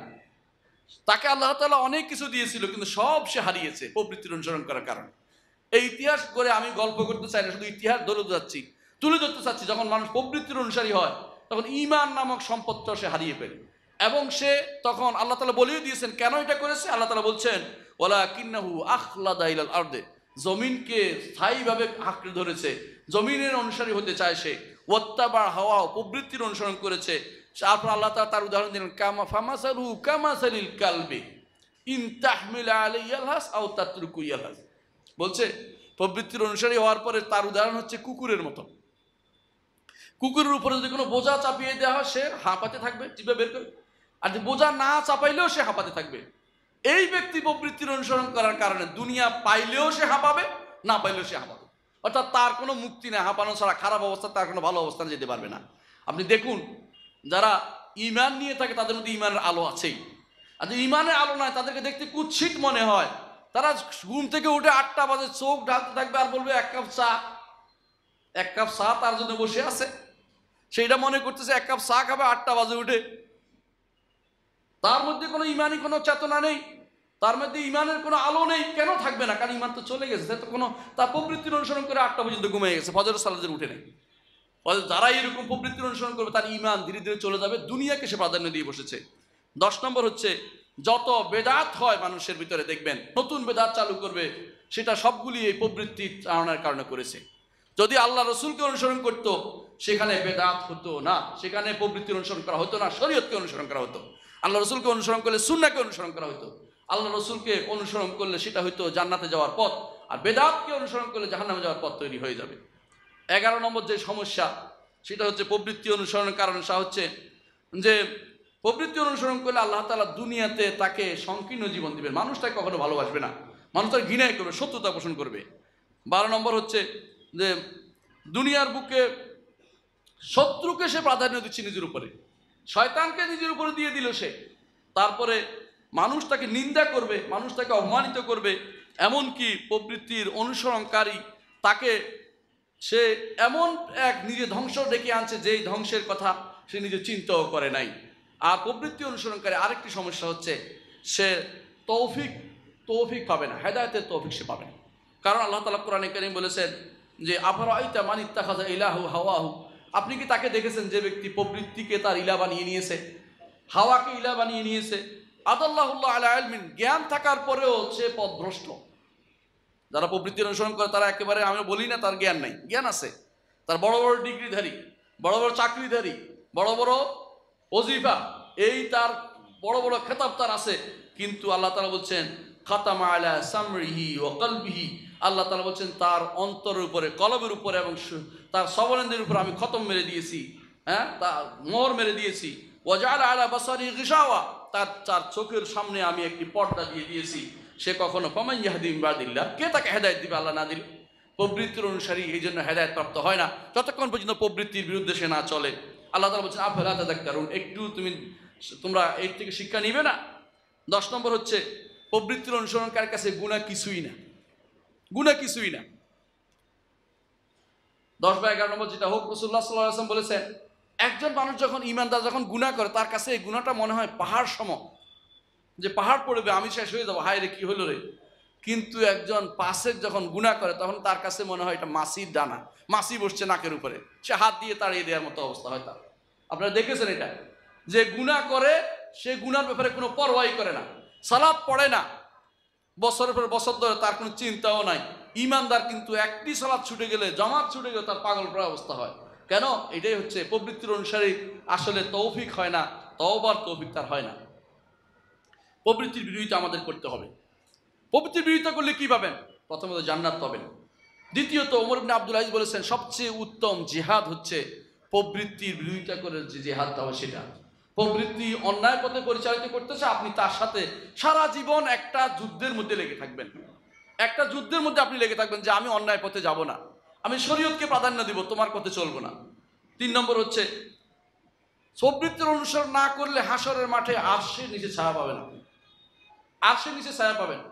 আপনার মনে আছে রাসূলুল্লাহ সাল্লাল্লাহু আলাইহি ওয়াসাল্লাম একটা হাদিসে বলেছিলেন 7 শ্রেণীর লোককে আল্লাহ তাআলা আরশের নিচে ছায়া দেবেন। তার মধ্যে ওই ব্যক্তি, যে ব্যক্তি ডান হাতে যা দিলে বাম হাত জানতে পারে, এটা প্রবৃত্তির অনুসরণ অর্থাৎ নিজের শোনানোর জন্য করে নাই। ওই ব্যক্তিও আছে যে ব্যক্তি অন্যায়কারী কোনো মহিলা, সুন্দরী মহিলা ডাকছে, সে বলছে আমি আল্লাহকে ভয় করি। কেন? প্রবৃত্তির পথে সে চলেনি। এই জন্য যারাই দেখবেন এগুলির মধ্যে কমন একটা জিনিস আছে, এখানে কমন একটা জিনিস আছে 7টি শ্রেণীর মধ্যে, সেটা হচ্ছে যে তারা আল্লাহকে ভয় করে, প্রবৃত্তির অনুসরণ করে চলে না। প্রবৃত্তির অনুসরণ না করলে 7 শ্রেণীর অন্তর্ভুক্ত হবেন আপনি, যারা আরশের নিচে ছায়া পাবে। প্রবৃত্তির অনুসরণ পরিত্যাগ করতে পারলে, প্রবৃত্তির বিরোধিতা করতে পারলে আপনার মর্যাদা দুনিয়ার বুকে বেশি হবে, এবং দুনিয়া এবং আখিরাতে আপনাকে নিয়ে মানুষ অবশ্যই সুন্দর আলোচনা করবে। সুন্দর আলোচনাটা মাতলুব, গ্রহণযোগ্য। ইব্রাহিম আলাইহিস সালাম বলেছেন ওয়াজআল লি লিসানা সিদকিন ফিল আখিরিন, আল্লাহ তাআলা, হে আল্লাহ আমার জন্য আখিরাত পরবর্তী মানুষদের মধ্যে সুন্দর আলোচনার ব্যবস্থা করে দিন। হয়েছে না? ইব্রাহিম আলাইহিস সালাতু অনুসরণ আমরা সুন্দরভাবে করি না? তাহলে বোঝা গেল প্রবৃত্তির অনুসারী যিনি হবেন, তিনি কখনো সুন্দর আলোচনার বিষয় তার খারাপভাবেই বলবে, অমুক এ তো খারাপ ছিল, অমুক এই কাপটা ছিল, কিন্তু যিনি ভালো মানুষ মারা গেছেন তাকে মানুষ ভালোভাবে উল্লেখ করে। চিন্তা করে দেখুন, ডক্টর আব্দুল্লাহ জাহাঙ্গীর, মানুষ কিন্তু তারা ভালোভাবে উল্লেখ করে। একজন মানুষ চলে গেছে, দিনের খাদেম চলে গেছে, মানুষ কান্নাকাটিও করে, অনেকে কাঁদছে তার জন্য। কেন? কারণ তার সম্মান মর্যাদা আল্লাহ বৃদ্ধি করে দিয়েছেন। যারা প্রবৃত্তির বিরোধিতা করে চলতে পারবে তাদেরকে আল্লাহ তাআলা এইভাবেই দুনিয়া এবং আখিরাতে সম্মানিত করেন। কিভাবে প্রবৃত্তির বিরোধিতা করবেন এটা বলে আমি আমার আলোচনা শেষ করবো ইনশাআল্লাহ। কয়েকটি পয়েন্ট বলবো। এক নম্বর হচ্ছে আল্লাহর দিকে ফিরে আসা উচিত আমার। এক নম্বর হচ্ছে আল্লাহর দিকে ফিরে আসা উচিত। কিভাবে? আল্লাহ তাআলা বলছেন ফাফিরু ইলাল্লাহ, ফিরে আসো আল্লাহর দিকে, পালিয়ে আসো আল্লাহর দিকে। বারবার আল্লাহ তাআলা বলছেন ফাফিরু ইলাল্লাহ, আল্লাহর দিকে পালিয়ে আসতে হবে। যখনই ভুল হয়, ভুল হবেই, প্রত্যেকটি মানুষই ভুলকারী, কিন্তু ফিরে আসতে হবে তাকে আল্লাহর কাছে। আল্লাহ তুমি আমাকে গ্রহণ করো, আল্লাহ তোমাকে গ্রহণ করো, তুমি গ্রহণ না করলে আমার যাওয়ার জায়গা নেই। এবার আল্লাহর কাছে ফিরে আসতে হবে। দ্বিতীয় হচ্ছে আল্লাহর কাছে দোয়া করতে হবে। দোয়া করতে হবে আল্লাহ যেন তাকে প্রবৃত্তির ফিতনা থেকে হেফাজত করে। রাসূলুল্লাহ সাল্লাল্লাহু আলাইহি ওয়াসাল্লাম সেরকম দোয়া করেছেন। রাসূল কি বলেছেন? আল্লাহুম্মা ইন্নী আউযু বিকা মিন মুনকারাতিল আখলাক ওয়াল আহওয়া ওয়াল আমাল। ইমাম তিরমিজি হাসান সনদে বর্ণনা করেছেন। বলেছেন রাসূলুল্লাহ সাল্লাল্লাহু আলাইহি ওয়াসাল্লাম দোয়া করতেন, আল্লাহ আপনার কাছে আশ্রয় চাই মুনকারাতিল আখলাক, চারিত্রিক খারাপি থেকে, চারিত্রিক খারাপ চরিত্র থেকে, ওয়াল আহওয়া এবং প্রবৃত্তির তাড়না থেকে, খারাপ মুনকারাতিল আহওয়া অর্থাৎ আপনার চরিত্র যে খারাপ পথে নিয়ে যাচ্ছে এ থেকে আল্লাহর কাছে আপনি আশ্রয় চান আল্লাহর কাছে। ওয়াল আমাল, খারাপ কর্মকাণ্ড থেকে আল্লাহর কাছে আশ্রয় চান। 3 নম্বর হচ্ছে প্রবৃত্তি যা চায় তার বিপরীতটা দিয়ে পূর্ণ করুন। প্রবৃত্তি খালি জায়গা পাইলে সেখানে বসে যায়, বুঝেন নাই? আপনি যদি আল্লাহর জিকিরে মত্ত থাকেন, কোরআন তিলাওয়াতে থাকেন, ভালো আলোচনায় থাকেন, তাহলে শয়তান সেখানে ঢুকতে পাবে না, সুযোগ পাবে না প্রবৃত্তি ঢুকার। যখনই আপনি চুপচাপ বসে থাকবেন, এমন কোনো কাজ করবেন না, এলমি কাজ করবেন না, জ্ঞানের কাজ করবেন না, দ্বীনের কাজ করবেন না, শয়তান সেখানে প্রবেশ করে যাবে, প্রবৃত্তি সেখানে সুযোগ পেয়ে যাবে। এই জন্য বিপরীতটা দিয়ে প্রবৃত্তি পূর্ণ করে দিন, যাতে করে প্রবৃত্তির খারাপ অবস্থা আপনার ভিতরে আসতে না পারে। 4 নম্বর হচ্ছে আলেমদের সাথে উঠা বসা করুন। সত্যিকার আলেমদের সাথে উঠা বসা করুন, নেককার লোকদের সাথে চলাফেরা করুন। আপনার চলাফেরা যেন হয়, আপনার খাওয়া সবকিছু, উঠা বসা সবকিছু যেন হয় ভালো মানুষদের সাথে, নেককারদের সাথে সে ব্যবস্থাপনা করুন। 5 নম্বর হচ্ছে চিন্তা করবেন সবসময় যারা এই প্রবৃত্তির পথে চলেছে তার কত খারাপ পরিণতি হয়েছে তাদের, চিন্তা করে আপনি তা থেকে ফিরে আসুন। 6 হচ্ছে যে আপনি চিন্তা করবেন যত প্রবৃত্তির পিছনে চলবেন কষ্টই শুধু বাড়বে, কষ্টই শুধু বাড়বে। প্রবৃত্তি আপনাকে কোনোদিন আনন্দ দিবে না, আপনাকে তাড়িয়ে ফিরবে। মৃত্যুর আগ পর্যন্ত আপনি দৌড়াবেন প্রবৃত্তির পিছনে। আল্লাহ তাআলা কোরআনে কারীমের জন্য বলেছেন ইয়া আইয়ুহাল ইনসান ইন্নাকা কাদিহুন ইলা রাব্বিকা কাদহান ফামুলাকি। হে মানুষ, তুমি দুনিয়ার বুকে কষ্ট করতে করতে করতে করতে নিজেকে নিঃশেষ করে দিয়ে আল্লাহর সাথে সাক্ষাৎ করতে আসবে। দেখছেন তো দুনিয়ার বুকে অনেক মানুষকে একেবারে শেষ মুহূর্ত পর্যন্ত শুধু কেবল টাকা টাকা করেই চলে যাচ্ছেন এরকম মানুষ আছে না? তাহলে বোঝা গেল যে আপনি এই পরিণতি সম্পর্কে জানুন, যে কষ্টটা আপনার হবে এই কষ্টের কোনো দরকার ছিল না আপনার। মুহাম্মদুর রাসূলুল্লাহ সাল্লাল্লাহু আলাইহি ওয়াসাল্লাম সাহাবায়ে কেরাম তারা এত বড় কাজ করতেন না, কিন্তু হালকা কিছু কাজ করে তারা সবসময় চিন্তা করতেন যে যেই দুনিয়ার কাজে যতটুকু দরকারটুকু করতেন, বেশি চিন্তা করতেন না তারা। আপনি দুনিয়ার জন্য এত ব্যস্ত হয়ে গেছেন, ইবাদতের পথে আপনার সময় নাই, অথচ তারা ইবাদতকে সময় বেশি দিতেন, দুনিয়ার জন্য এত সময় তারা ব্যয় করতেন না। এই জন্য ওইটাকে একটু চিন্তা করা দরকার, বিনা কারণে কষ্টটা আপনি করছেন। তাছাড়া আরেকটা জিনিস হচ্ছে যে আল্লাহর কাছে, এবং সপ্তম যে জিনিস সেটা হচ্ছে আল্লাহর কাছে আপনার যে মর্যাদা বৃদ্ধি হবে যদি আপনি প্রবৃত্তির বিরোধিতা করতে পারেন, সেটাকে চিন্তা করুন। 8 নম্বর হচ্ছে পবিত্র যদি আপনি থাকতে পারেন, পরিচ্ছন্ন যদি নিজে রাখতে পারেন, নিজেকে যদি কোনো ময়লা যুক্ত না করতে পারেন প্রবৃত্তির টানে, তাহলে সেটার মর্যাদা আপনি অনুভব করবেন, আনন্দ অনুভব করবেন আপনার অন্তরে। 9 নম্বর হচ্ছে যে আপনি খুশি হবেন যে আপনি শয়তানের উপরে আপনি জয়লাভ করতে পেরেছেন, আপনি প্রবৃত্তির উপরে জয়লাভ করতে পেরেছেন। আপনার আনন্দ হবে যে প্রবৃত্তি আমাকে খারাপ পথে নিতে চেয়েছিল, আমি চাই নেই, আলহামদুলিল্লাহ আমি খারাপে যেতে পাই, খারাপে নিতে পারে নাই আমাকে, অন্তরে আনন্দ হবে যদি এটা করতে পারেন। আর 10 নম্বর হচ্ছে যে দুনিয়া এবং আখিরাতে যে মর্যাদা আপনি অভিষিক্ত হবেন, সেই মর্যাদা আপনি উপলব্ধি করতে পারবেন। এবং সাথে সাথে একটি জিনিস আমি সবসময় বলি, যেটা ইবনে কাইয়িম রাহমাতুল্লাহ আলাইহি তার রাওদাতুল মুহিব্বিনে উল্লেখ করেছেন। তিনি এত উল্লেখ করেছেন, প্রায় 50টি উপকারিতা উল্লেখ করেছেন, আমি এতগুলো উল্লেখ করলাম না। আমি তো এটাই বলবো, কি এলাজ উল্লেখ করেছেন যে কিভাবে সেটাতে মুক্তি পেতে পারেন। আমি সেটা এটাই বলবো, যেই জিনিস প্রবৃত্তি এমন জিনিস যদি আপনাকে নিতে, তা অবশ্যই নাপাক জিনিসের বাইরে আর কিছু না। যুবকদের জন্য বলছি, যুবকরা বেশিরভাগ সময় প্রবৃত্তির তাড়নায় পড়ে কোনো নারীর সাথে নারীগণিত ব্যাপারে জড়িত হয়ে পড়ে। ইবনে কাইয়িম রাহমাতুল্লাহ আলাইহি বলছেন তাদেরকে একটু চিন্তা করা উচিত, এই নারীরও পচা দিক আছে, ওইটাকে চিন্তা করা উচিত। পচা দিকটা কি? কিছুদিন হয়তো তার ভালো লাগবে, পরবর্তীতে সে খারাপ পথে পরিচালিত, দেখবে যে এটা কিছুই না। এই জন্য বেশিরভাগ পরিণতি এই সমস্ত সম্পর্কের পরিণতি খুব খারাপই হয়ে যায়। যুবকরা এই জন্য চিন্তা করতে হবে যে আল্লাহর কাছে আমার জন্য উত্তম জিনিস রাখা আছে। রাসূলুল্লাহ সাল্লাল্লাহু আলাইহি ওয়াসাল্লাম বলেছেন, কেউ যদি আল্লাহর জন্য কোনো কিছু ত্যাগ করে আওয়াদাহুল্লাহু মা হুয়া খায়রুম মিনহু, আল্লাহ তাআলা তার থেকে উত্তম জিনিস তাকে দিবেন। একটা হুরিয়া যদি আপনি পান জান্নাতে, হে যুবক, আপনার দুনিয়া আনন্দ, আপনার আখিরাতের আনন্দ আর কে দেখে? তাহলে আপনি কেন অন্যায় পথে পরিচালিত হবেন? নিজেকে কেন অপমানিত করবেন? নিজের সম্মানকে কেন ভুলুণ্ঠিত করবেন? আপনার দায়িত্ব হবে নিজের সম্মান, আত্মসম্মান, মর্যাদা বজায় রাখা, অন্যায়ের পথ থেকে দূরে সরে আসা, দ্বিতীয়বার না তাকানো, দ্বিতীয়বার কথা না বলা, দ্বিতীয়বার ফোনের জবাব না দেয়া। আল্লাহ আমাদেরকে সঠিকভাবে বুঝার তৌফিক দান করুন। আসসালামু আলাইকুম রহমতুল্লাহি ওয়া বারাকাতুহু।